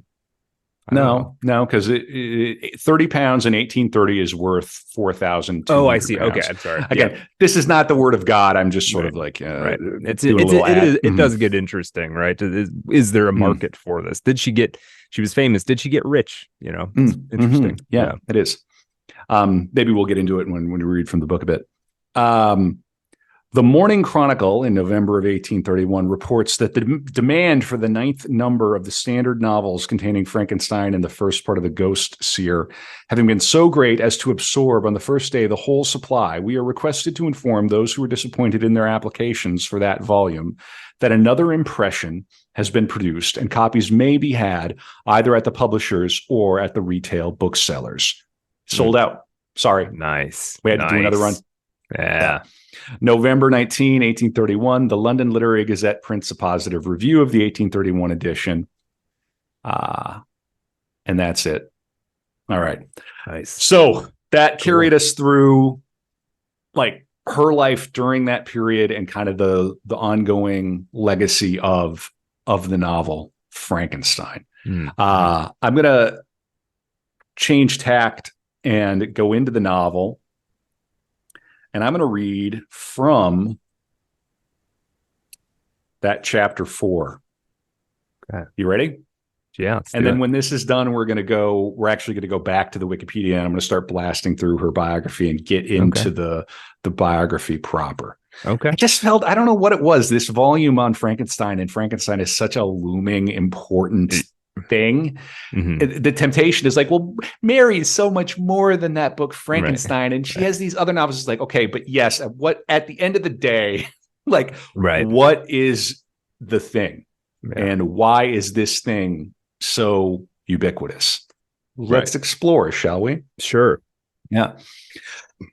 Oh, it is perfect. It's November right now. See, there's a reason we didn't do this in October. All right. Yeah, it all Yeah. makes sense.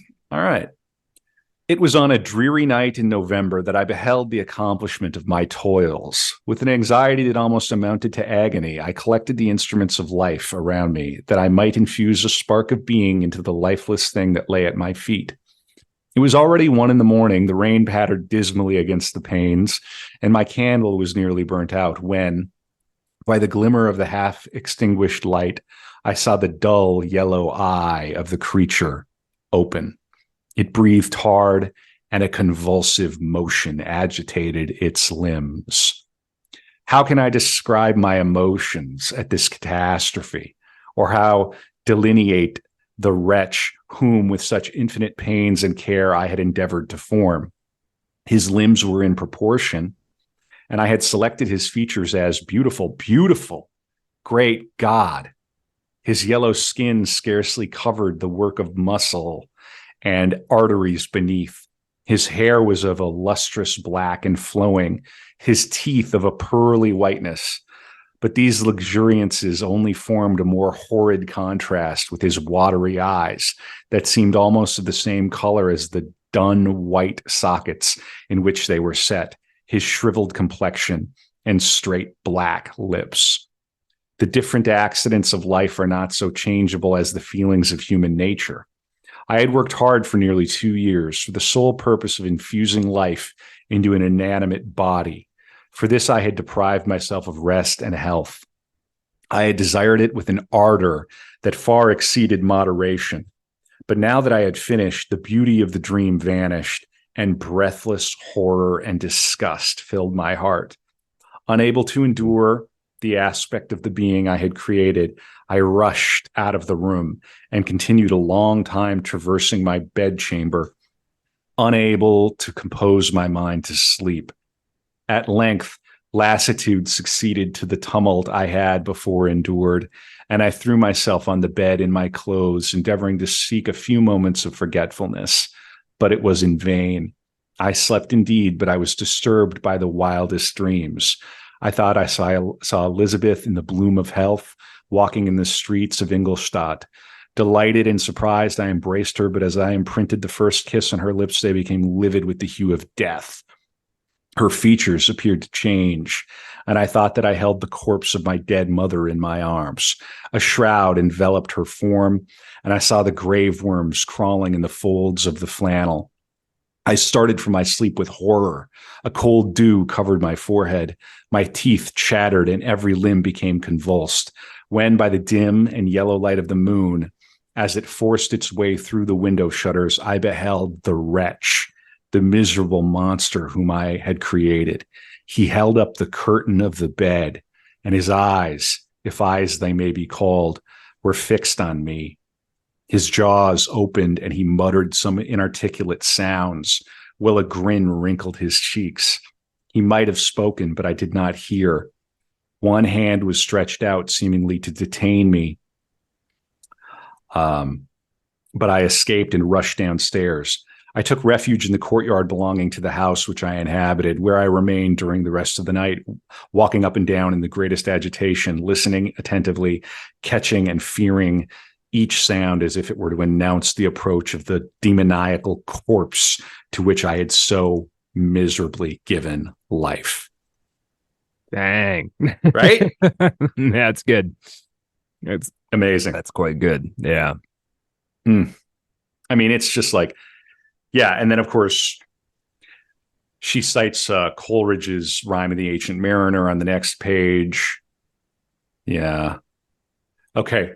Well, there you go. So that's a bit about the pros. And there's nothing about a bunch of, wild bolts of electricity. There's nothing about it's alive. It's alive. It's existential. One gets the impression she's clearly writing this idea that he gave part of his life and his health and his sanity over to this creature. And of course, this creature wakes up and it's just a gibbering. It's like it doesn't have language. It's a zombie. Yeah, it's like an infant in an adult's body or something. Yeah. Right. I mean, yeah. Yeah, it's powerful. Okay. Yeah, it's quite good.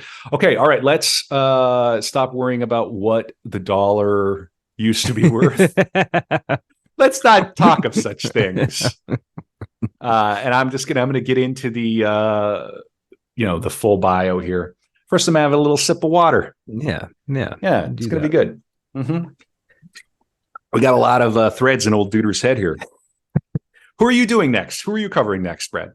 Nina Simone is my next subject. A little bit of a left turn for us, but it's good. That's the story she with plenty of monsters in that story, I'm sure. Yeah. Some real, that's going to be interesting. All right. So this is where I do the business from Wikipedia, and then also the great Miranda Seymour biography. Little dry, that biography, but it's thorough. Yeah. It's one of those, it doesn't really read like a novel, but I kind of respect it. Like sometimes biographies can be a little casual. Yeah. This is like, on this day, this letter was sent. Right. This is what it said. Right. Like real history hours. Yeah. Yes. I dig it. Yeah. So Mary Shelley was born Mary Wollstonecraft Godwin in Somerstown, London in 1797. She was the second child of Mary Wollstonecraft, as we know, and the first child of William Godwin, who's described as a philosopher, novelist, and journalist. And now I've got something from the biography that kind of explains their, I guess what we'll call progressivism or their liberalism. Let's see here. This is a fun paragraph. On the evening of on an August evening, Godwin and his wife sat cozily reading a favorite book, The Sorrows of Young Werther. We'll be doing Goethe at some point. En famille, Godwin wrote fondly in his journal, relishing the prospect of his first child's arrival. I have no doubt of seeing the animal today. And there's the footnote that I'll read. Odd though it sounds to our ears, animal was a word frequently applied to babies. A little animal. What is it? What's the line from Home Alone? Merry Christmas, you filthy animals. Filthy animals. Yeah. In 1795, Wollstonecraft had reported to Imlay of Fanny that my animal is well and was being weaned. So that's fun. Yeah, let's return to that. Let's start calling babies animals. Yeah, I like that. Mary reported to him the following morning. She allayed his anxiety with a calm request for a novel or a newspaper to while away the tedium of waiting. So she's quite pregnant. Ideally, Godwin would have liked his wife to be attended by a male doctor, probably his friend, the chemist and surgeon Anthony Carlyle, but Mary overruled him. A midwife was all she required. Fanny's birth had given her no trouble. She expected to be up for dinner the following day. Godwin was still working in his room that afternoon when a note from Mary arrived telling him that Mrs. Blenkinsop, an experienced midwife from the Westminster Lying-in Hospital, was in attendance and a safe delivery was confidently expected, but that I must have a little patience. Strangely, they were the words which her mother had spoken just before her death. It took 9 hours for the baby to be born. That's a relatively short labor, I think. Yeah. Godwin was summoned in shortly before midnight to see not the expected William, but a healthy baby daughter, a new Mary. It was a joyful moment, lovingly recalled in several of his novels. A short time later, the midwife asked him to send for assistance. The afterbirth had not come away. It was 2 a.m, but Godwin was sufficiently alarmed by Mrs. Blenkinsop's manner to take a carriage across London to the Westminster Hospital. And the name is misleading. It was like a dispensary. It wasn't like it wasn't a place you would go to like stay the night. It was more like a pharmacy. Oh, okay. But there were surgeons attached to it, apparently. So in any case, let's see. He brought back Dr. Poignand, the only member of the Royal College of Physicians who also held a license as a midwife. Poignand shared Mrs. Blenkinsop's concern. He went to work at once and continued for a period of hours until he believed all of the placenta had been pulled free. He probably worked with his bare hands. Yeah. Yeah. If they're like riding a horse across town and yeah. Oh boy. Yep. Mary told Godwin the next day that she had never known such pain. All right. Both Anthony Carlisle and George Fortis, a doctor Mary had known and trusted for almost 15 years, were reassuring when they visited the Polygon where they lived that day, a Thursday. All was going to be well. Fanny was dispatched for a short holiday with the Revleys. Godwin felt easy enough to go back to his workroom. Sunday was a turning point. Godwin had invited his sister to dine at the Polygon with her friend, Louisa Jones, a young woman who was being considered for the post of nurse to Mary and Fanny. He came back from a visit across town to hear that his wife had been suffering from shivering fits. The guests were hastily put off. Mary asked Godwin to eat in the little ground floor parlor instead of the dining room on the first floor, which was directly below her bedroom. Perhaps she wanted to avoid alarming him. Her next shivering fit was so violent that the floorboards rattled. The following day, Fortis gave Mary the heartbreaking news that she must stop feeding her baby in case her milk poisoned it. Yeah. She tried to join in the laughter when puppies were brought to drain her overflowing breast. By now, a terrible play was in progress. Mary seemed to believe she would recover. Godwin had been quietly informed that there was little hope. On Wednesday, summoned by an anxious Basil Montague at Godwin's request, Anthony Carlisle arrived to take charge of the frightened household. His sweetness and consideration had helped them all to endure, Godwin told him later. He was a hero among men. Carlisle, later knighted for his service as surgeon extraordinary to the Prince Regent, was renowned for his kindness and for an uncommon faculty for making friends. He was not, however, regarded with much respect by his fellow surgeons. Oh, boy. Yeah, and this is a little bit a quote. As a surgeon, he was far inferior in every way to his colleagues. Dang. Oh, man. That's terrible. If you're remembered by history and that's it, that's rough. I mean, some people belong in administration, man. Some people should be managers and fundraisers, and just keep the knife out of his hands. Give him a pen. Take the knife away. Right. Yeah. Take the scalpel away. He was notoriously erratic in his diagnoses. It does not follow that any other doctor could have done better. And it's puerperal fever. It was common enough to wipe out whole wards of women at the time. But by 1797, only one Scottish doctor, Alexander Gordon, witnessed an outbreak in Aberdeen, had made a tentative connection between the birth attendant and the rapid spread of infection. All poor Godwin could gather from the many doctors who attended his wife at the Polygon during the dreadful last 10 days of her life was that the afterbirth had been insufficiently extracted. In fact, had it been left in place to expel itself naturally, Mary might have survived. The disease was introduced on the hands that endeavored to save her. Jeez. Yeah, this was like post people thinking that demons caused everything, and pre actually antibiotics and washing your hands, and it's kind of a weird period in medical science. This is something that Godwin would write in one of his novels. Novel he wrote the following year. Great God of heaven, what is man, and of what are we made? Within that petty frame resided for years all that we worship, for there resided all that we know and can conceive of excellence. That heart is now still. Within the whole extent of that frame, there exists no thought, no feeling, no virtue. It remains no longer, but to mock my sense and scoff at my sorrow, to rend my bosom with a woe, complicated, matchless, and inexpressible. I never loved but one. I never loved but Marguerite. Of course, he's writing about his own, writing about Mary. Well, so, and he's going to rush to find another wife, but we'll get to it. Well, yeah, I mean, he's got, there's two kids. He's responsible for two kids now, right? One's an infant. So that's kind of how, and not even biologically his. Not that. The first one. Yeah, that's right. Right. Fanny. Yeah. Yeah. He's adopted her, but I mean, heavy, man. Heavy. Yeah. And somehow all very relatable. Okay. Godwin was left to bring up Mary along with her older half sister, Fanny Imlay, Wollstonecraft's child by the American speculator Gilbert Imlay.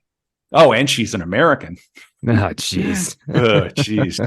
Gilbert, what did you do? Yeah.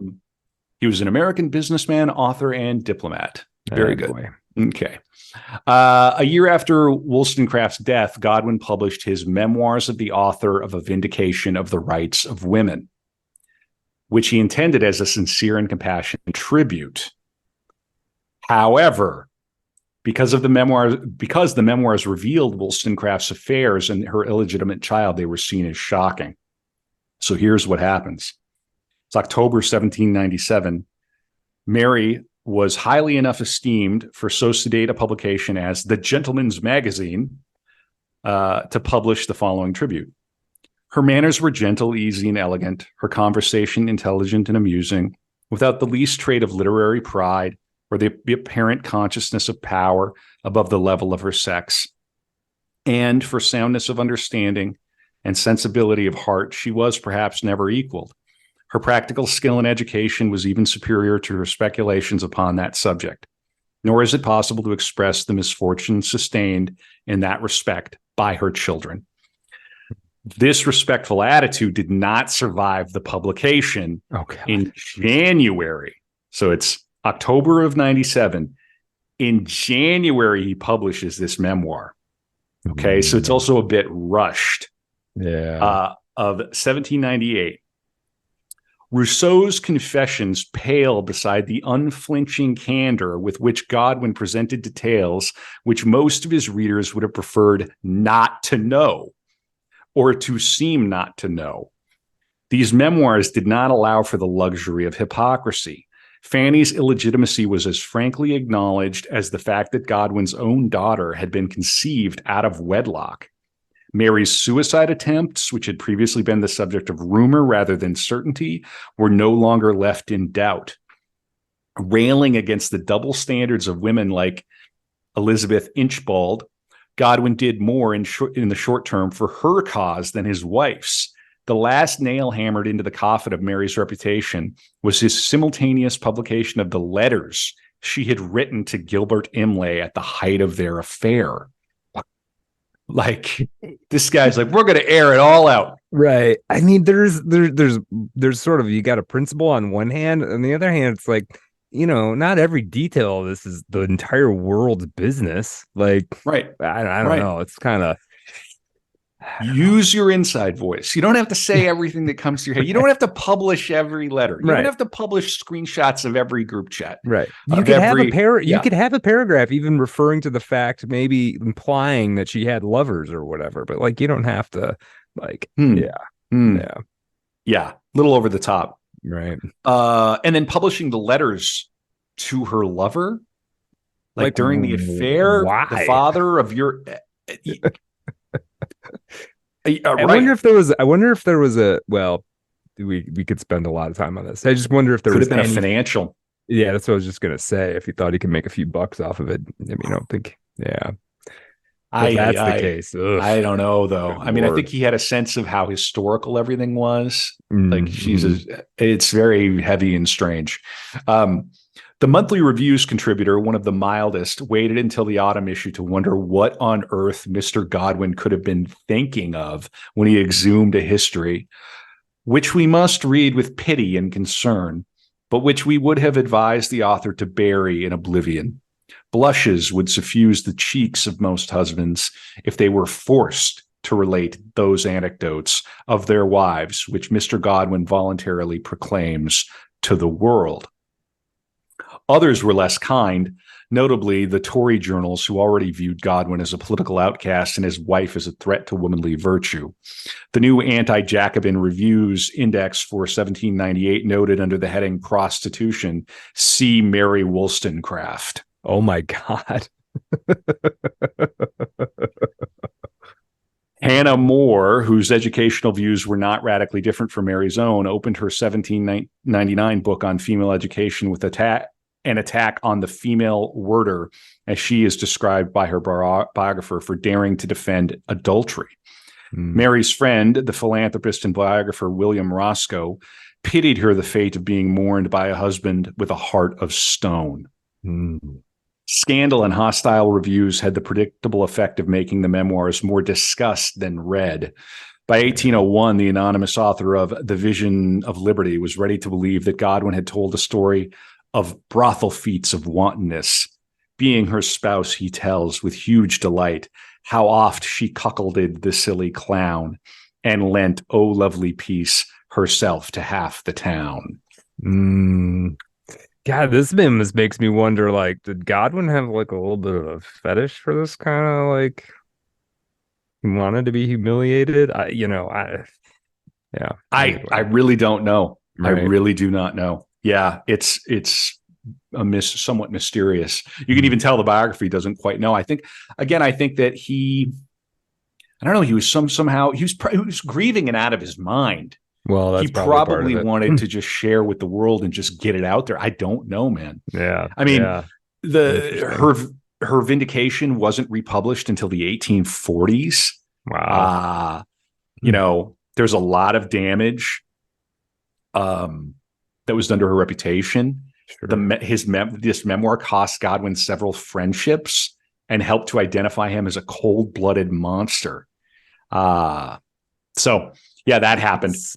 Wow. And okay. Meanwhile, little Mary knew nothing of this. Sure. It is hard to be sure at what point and to what degree Mary felt that her own birth had robbed her mother, who was only 38 when she died, of life. Frankenstein's creation of a child he perceives as abhorrent might tell us something dark and troubling about Mary's view of herself. We don't know, but you can sort of, speculate. And that business about the corpse of the dream he has, Frankenstein, about the corpse of his dead mother. Right. Yeah.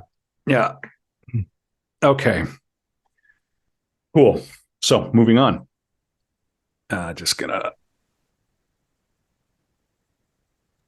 Okay. Art of Darkness. This is, we don't have to go looking for the dark stuff. No. All here.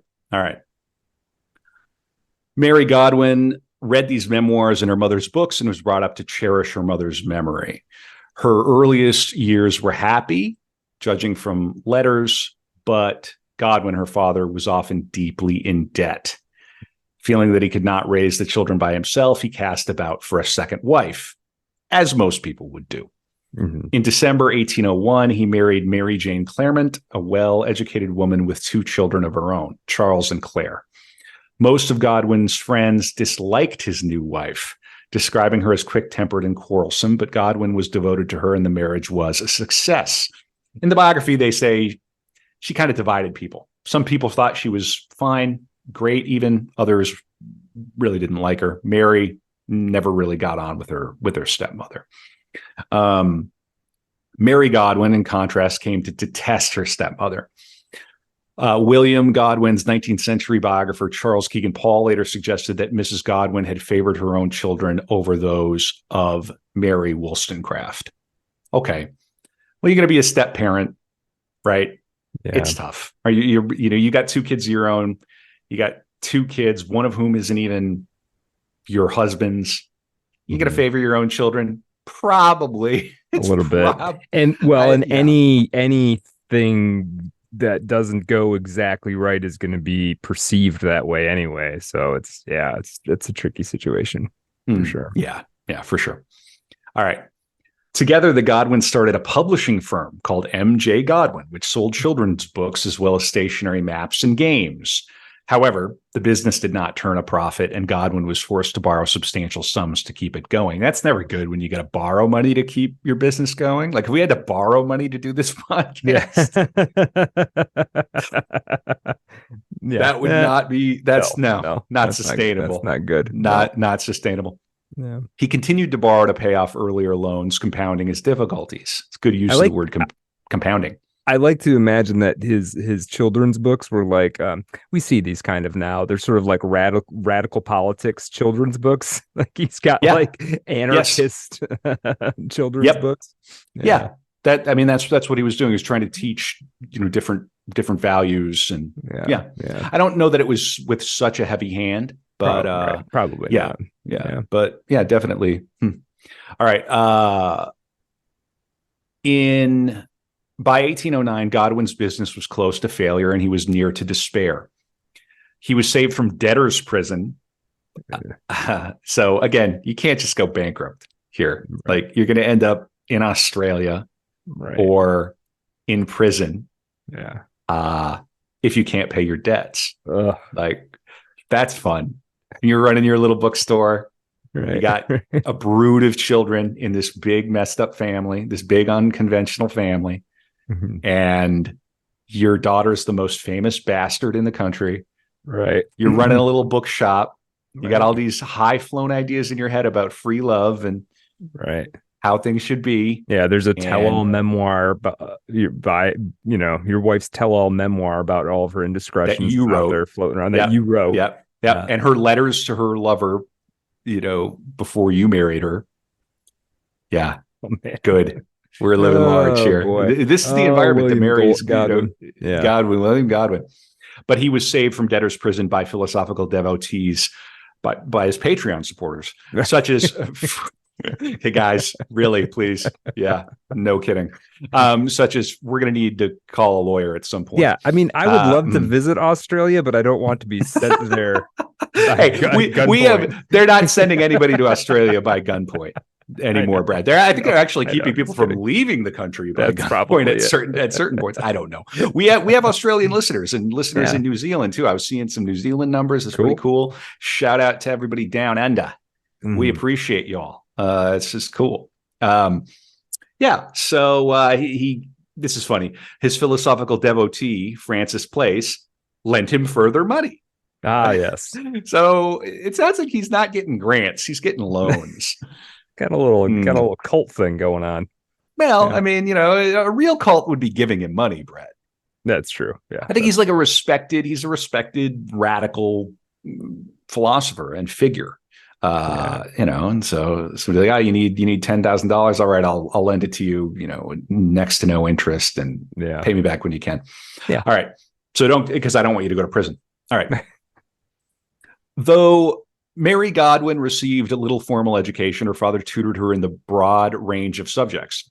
He often took the children on educational outings, and they had access to his library and to the many intellectuals who visited him, including Samuel Taylor Coleridge and Aaron Burr, the former vice president of the U.S. And Elvis Presley. And right. Yeah, that's wild. John Lennon. What was Aaron Burr? Jimi Hendrix. Right.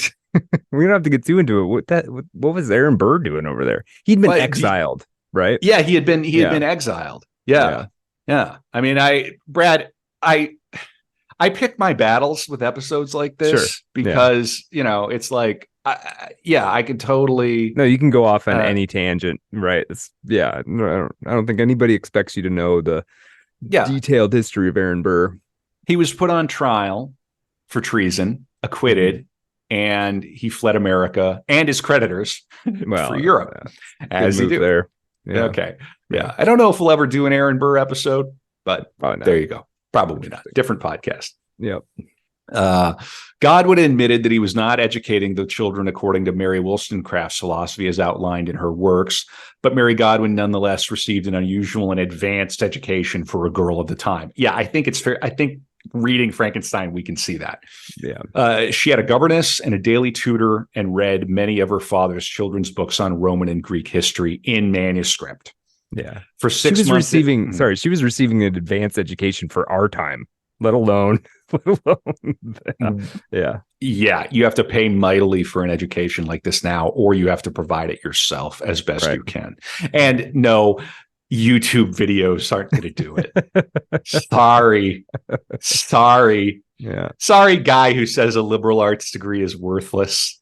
Guy on the internet who thinks a high school degree in YouTube is comparable to a philosophy bachelor's degree from Yale or Stanford or even a public school. Sorry. Yeah. It really is not the same. And I'm kind of sick of pretending that it is.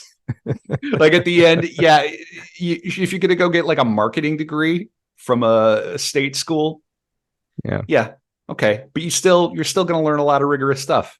You get a philosophy degree or a history degree or a degree in English from a good school, even like a decent school. Yeah, you're going to be putting some work in. You can't replicate that experience on YouTube. Yeah, I'm sorry. Yeah, and I love that we can do this podcast and we can contribute meaningfully to people's general sort of arts education and historical education. But there is my point here is that there's a degree of rigor involved. Well, and you're also you've got to produce things too. You've got to write papers, and you've got to it's a different animal. Right. Yeah. You probably could do it on YouTube, but you'd also have to be somewhat insane. You'd have to assign yourself a syllabus and and actually follow through it. But then who's going to grade and respond? It's just a wildly different experience. Yeah. In any case, fun. So let's see. For 6 months in 1811, she also attended a boarding school in Ramsgate. Her father described her at age 15 as singularly bold, somewhat imperious, and active of mind. Her desire of knowledge is great, and her perseverance in everything she undertakes almost invincible. I have to say, go ahead. I just said nice. Oh, yeah. Their facility for language is such a delight. It reminds me of just, maybe I take back what I said about English. Like there is some... Okay, it's the operating system we have. You can do a hell of a lot with this thing. Oh, yeah. Yeah. And these folks took it seriously. What a way to describe a 15-year-old. In June 1812, Mary's father sent her to stay with the dissenting family of the radical William Baxter near Dundee, Scotland. And a dissenter, is there a specific, it has to do with religion. Dissenting from the Anglican Church. They separated from the Church of England. To Baxter, he wrote, I am anxious that she should be brought up like a philosopher, even like a cynic. Scholars have speculated that she was sent away for her health, to remove her from the seamy side of the business, or to introduce her to radical politics. My understanding, too, in the biography is that she helped out around the store and was apparently very good at it. She could tally and take money and I mean, sure, why not? Yeah, look around. I'm not sure. I'd get a half and half of 15-year-olds could probably handle a 4-hour shift at a retail bookseller in a busy city like London. Without freaking out or hiding in the bathroom on their phone.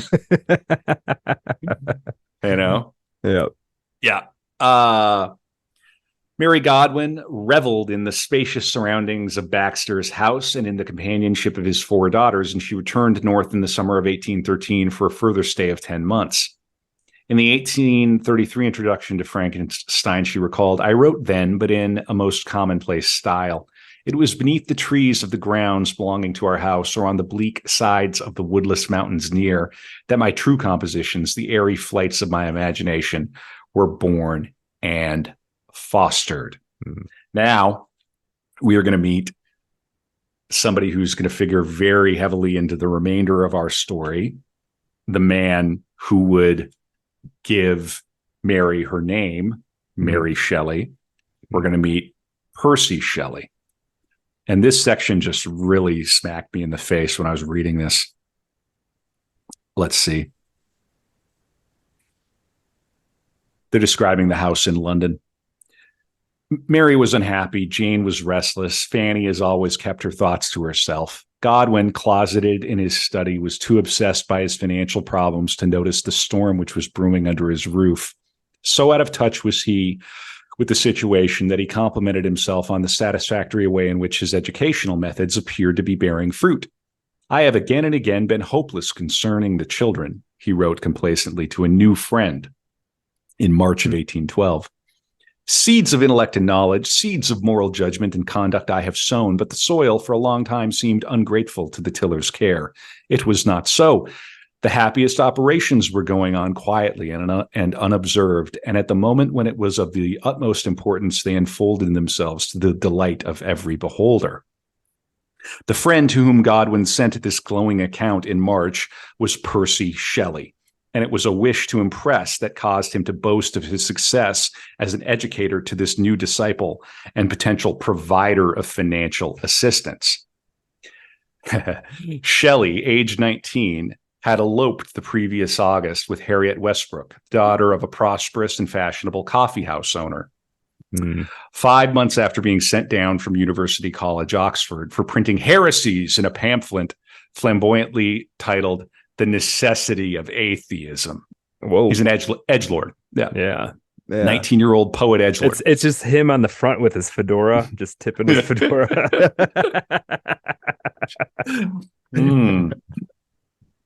Poetic atheism. Poems about nothing. Still my favorite line from Lebowski. He's a nihilist. Yeah. What is it? He's a nihilist. He doesn't believe in anything. That must be exhausting. Yeah, exactly. It's one of the all-time bangers, man. It's so funny. It's just so funny because it sounds exhausting to a guy like Lebowski. Right. It's forced. Right. It's a perfect line, dude. Yep. Anyway,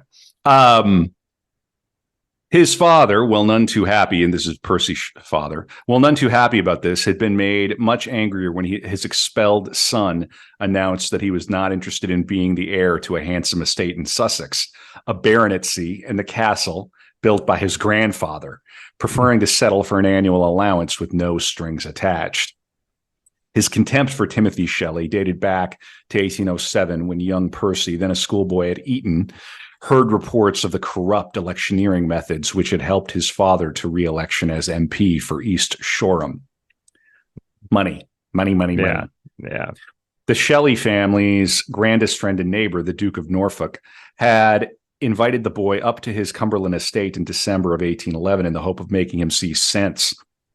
Brief rapprochement ended when Shelley was found to have been posting secret communications to Helen, one of his younger sisters, urging her to support him.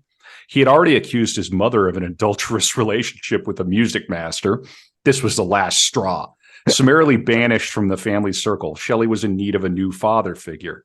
Visiting the poet Robert Southey after his short stay with the Duke of Norfolk, Shelley thought his wish had been granted.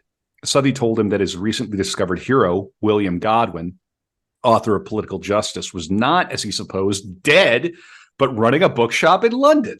Hey, Dad, will you be my dad?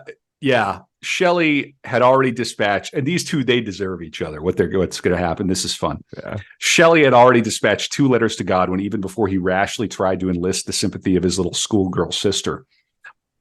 In the first, he presented himself as an ardent Godwinian, eager to learn and to be of use. Godwin had a long experience of confused, excitable young men who wanted to be his protégés. He asked for more clarification. The second letter, written on the 10th of January, was far more promising. Here, Shelley presented himself not as a protégé, but as a potential patron. Ooh, there you go. Godwin's replies grew noticeably warmer. You cannot imagine how much all the females of my family, Mrs. G and 3 daughters, are interested in your letters and your history, he informed his still unseen friend. In March, by July, he could tell Shelley that all the ladies thrilled to the sight of the well-known hand on a letter and that they were on the tiptoe to know his latest news. If Shelley wanted a father figure, Godwin was happy to play that role to a young man whose generosity might yet be the saving of the bookshop and his honor. Yeah. All right. Yeah. And then they get into a little back and forth, and Shelley's a 19-year-old fabulist and storyteller and poet and bullshit artist. Right. And, has the backing of a rich family, spoiled rich kid. Right. Eton and Oxford, got kicked out of Oxford for writing an incendiary pamphlet and da-da-da. Right. All right. And not a very good sailor. Not a very good sailor. We're going to find out. Yeah. No.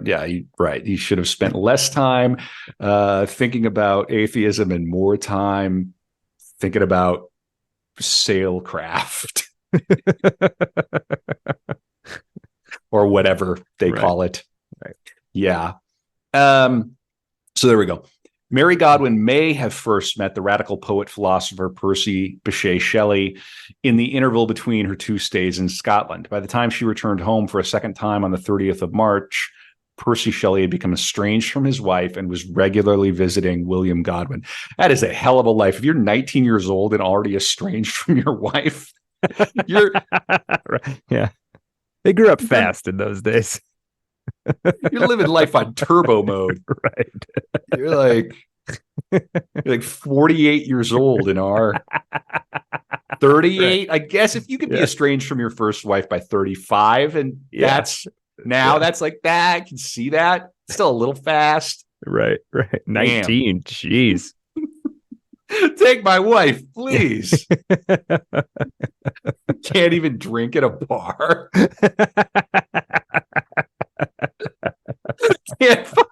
Can't get a rental car. Right. Oh, I tell you what, Barry. The old ball and chain. The old bag's really got me down. Known her all 8 months, man. Really breaking my balls. I'm gonna write a poem about this. Get fucking 19-year-old Bill Burr. Bitching about, that's so funny. Bill Burr, I get the impression he's happily married. Oh boy, that's pretty amusing. That's funny. So he's estranged from his wife and was regularly visiting William Godwin, whom he had agreed to bail out of debt. Percy Shelley's radicalism, particularly his economic views, which he had imbibed from William Godwin's political justice, had alienated him from his own wealthy aristocratic family. Nothing like this happens now today. No. We have no, economically radical young people who come from extreme wealth. Like, yeah, I wouldn't know anything about that. Never met one. I've never met or dated one ever. They wanted him to follow traditional models of the landed aristocracy, and he wanted to donate large amounts of the family money to schemes intended to help the disadvantaged. Yeah, they love that. Percy Shelley, therefore, had difficulty gaining access to money until he inherited his estate because his family did not want him wasting it on projects of political justice, social justice. Yeah. After several months of promises, Shelley announced that he either could not or would not pay off of all of Godwin's debts. Godwin was angry and felt betrayed. This is tough to paint Godwin in a bit of a pathetic light, but it's a little pathetic, you're hanging all your financial on this 19-year-old kid, this 19-year-old edgelord who comes from an aristocratic family. And you're talking up your daughters to him like you're at a market almost. Yeah. It's kind of not great. No, I'm with you. All right, so now he and Mary have met one another, and it was, in Shelley's account, Mary who took the initiative. Oh. Mary's own version suggests that his behavior prepared the ground. On the evening of the 26th of June, Jane and she accompanied him to Mary Wollstonecraft's grave at St. Pancras. Jane made a tactful retreat. It was then, don't be cock-blocking, Jane. It was then Mary remembered that Shelley opened at first with the confidence of friendship and then with the ardor of love, his whole heart to me. Encouraged by her sympathetic manner, Shelley let his imagination loose on the past. That's a diplomatic way to say he's a bullshit artist. Mary was given a vivid account of his unhappy Eton school days and of how Timothy Shelley, troubled by his son's increasingly erratic behavior, had taken advice about having him dispatched to a private madhouse. Shelley had a habit of converting his father's threats into acts. It seems unlikely that Sir Timothy would have taken such drastic measures. He told her of his early obsession with magic, with death, and with chemical experiments, material which would find its way into her creation of Victor Frankenstein. Questioned by Mary about his marriage, Shelley hinted that Harriet had been unfaithful, and even that the new baby might not be his. There's no reason to suppose that he had any reason to suspect Harriet, The first written mention of her supposed unfaithfulness appears over a year later, and the source of the allegation was not Shelley, but a gossipy friend of Godwin's. But Shelley, when excited, was capable of saying whatever came into his head. It is quite possible that he told Mary any lies necessary to win her sympathy. What matters is that Mary believed him. Godwin had brought her up to suppose that honorable men always told the truth. Ha ha ha. Ho ho.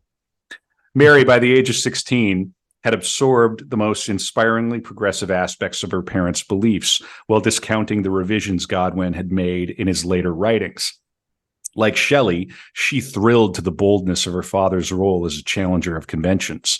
Like him, she preferred to forget that Godwin's 1805 preface to Fleetwood had painstakingly rejected the idea that he wanted man to supersede and trample upon the institutions of the country in which he lives. The chief institution he had in mind was marriage. To his daughter, Shelley's marriage offered a challenge to act boldly in the name of love and political justice. She wanted to fulfill her destiny, to show herself as the true heir to her parents. Isabella had defied the church to marry the man she loved. She would be bolder still. Shelley seemed hesitant compared to him. Shelley seemed hesitant. Compared to him, Mary glowed like a young priestess, aflame and certain in her grasp of the situation.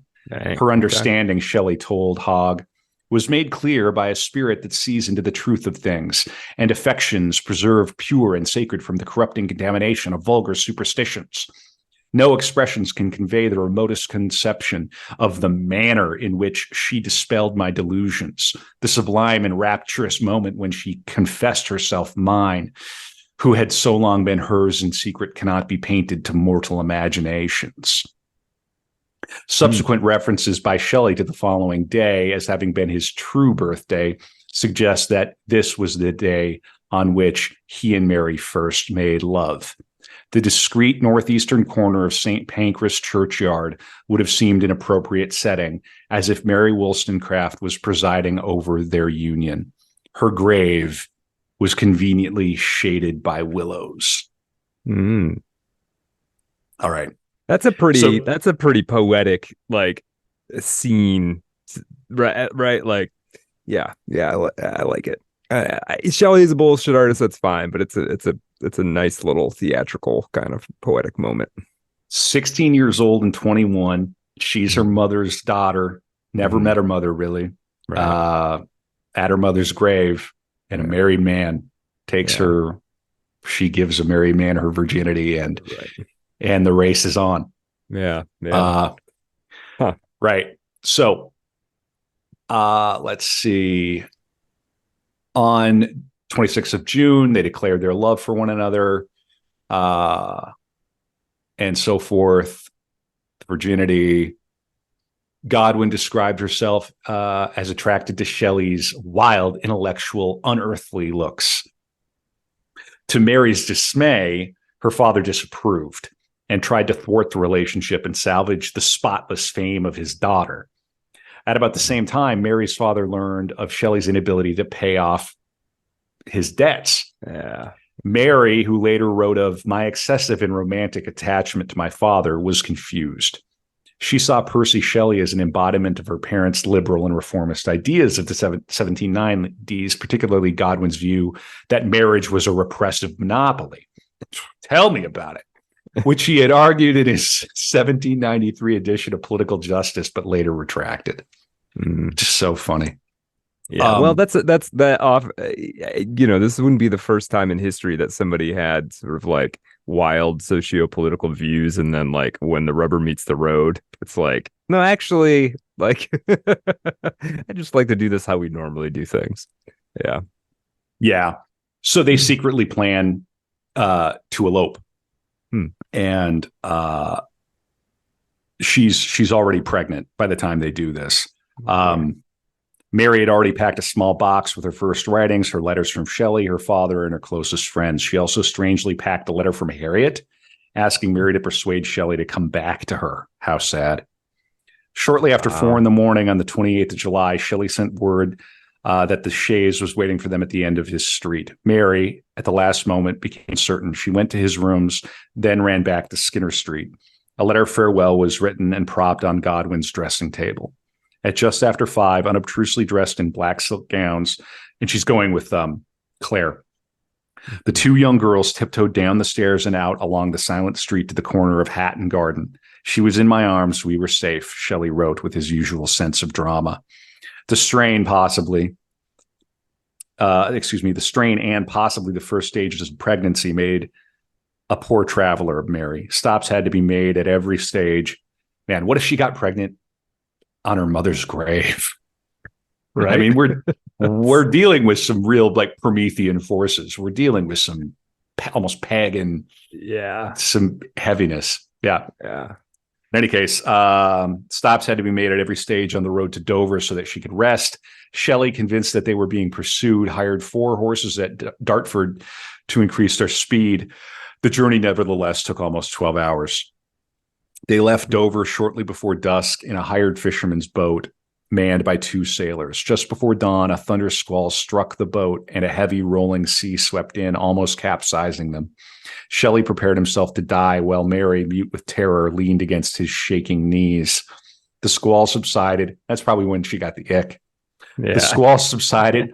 No, she loved him. The squall subsided, however, and she even managed to sleep a little as a steady wind blew them toward the Calais shore. To Shelley, wide-eyed and watchful, a bright omen for their future seemed to appear as the sun rose slowly up, streaking the sky above the wide, wet sands with light. Man, what an adventure they're on, right? Yeah. They're going so hard. Yeah. The news of their flight was to the Godwins devastating. Sure. In one impulsive moment, Mary and Jane had undone all the careful years of securing their good reputation. So she's gone with Jane and preparing them for respectable marriages. So there's a little bit of hypocrisy here. I learned it from you, Dad. Well, yeah, I mean, right? His parents are these like wild radicals, and then like, then you want your kid to be like a total normal, but like, yeah, it's interesting. Yeah. Well, and his wife, Mrs. Godwin, she lamented having tried to make ladies of such an ungrateful pair. Better, she now felt, to have brought them up on an inferior footing. As befitting our poverty, they would never have attracted Mr. S.'s attention, and they might now be safe at home. Oh. Hey, listen, it's like poet rules are like vampire rules. If you open your door to the poet, that's right, you're going to get a poet. You're right. And I'm not saying not every poet, not all poets. Yeah. But you open the door to the 19-year-old radical poet from the money family, right, who's already estranged from his first wife at 19, right, thinking that he's going to get you a bunch of money. Yeah, that dude's stealing something. It might be a sandwich. It might be a bottle of wine. It might be your daughter. 2 of your daughters. Yeah, and it's like you said, nothing's free. We said that earlier. Nothing's free. Yeah. This paragraph is a banger. Shelley, who had burst into their lives like a comet, had presided over the devastation of all their hopes. He had given far less financial help than he had promised. He had wrecked the reputations, the spotless fame of their daughters. Harriet, whom they did their best to reassure, passed on the wounding gossip that Godwin had finally raised money for his business by selling 2 children to Shelley for £1,500. And who in the public wouldn't believe that when you've got that memoir, right, where Mary Shelley's mother's picture's like next to the word prostitution in the dictionary or whatever that was, Yeah. It's almost like a Kardashian level of of scandal, and I don't follow the Kardashians, but it's kind of like that vibe, and then now, and of course we already know the full story because of the Frankenstein monster way I'm doing this episode, but then to think that Mary eventually comes back and is giga famous for this work, like it's like a celebrity family already. Yeah. Wild. So in a weird way. Yeah. It's just I very see it. Strange. Yeah. Okay. So let's see here. Yeah, on the 28th of July, 1814, the couple eloped and secretly left for France, taking Mary's stepsister, Claire Claremont, with them. After convincing Mary Jane Godward, who had pursued them to Calais, that they did not wish to return, the trio traveled to Paris and then by donkey, mule, carriage, and foot through a France recently ravaged by war to Switzerland. It was acting in a novel, being an incarnate romance, Mary Shelley recalled in 1826. Godwin wrote about France in 1814, the distress of the inhabitants whose houses had been burned, their cattle killed, and all their wealth destroyed has given a sting to my detestation of war.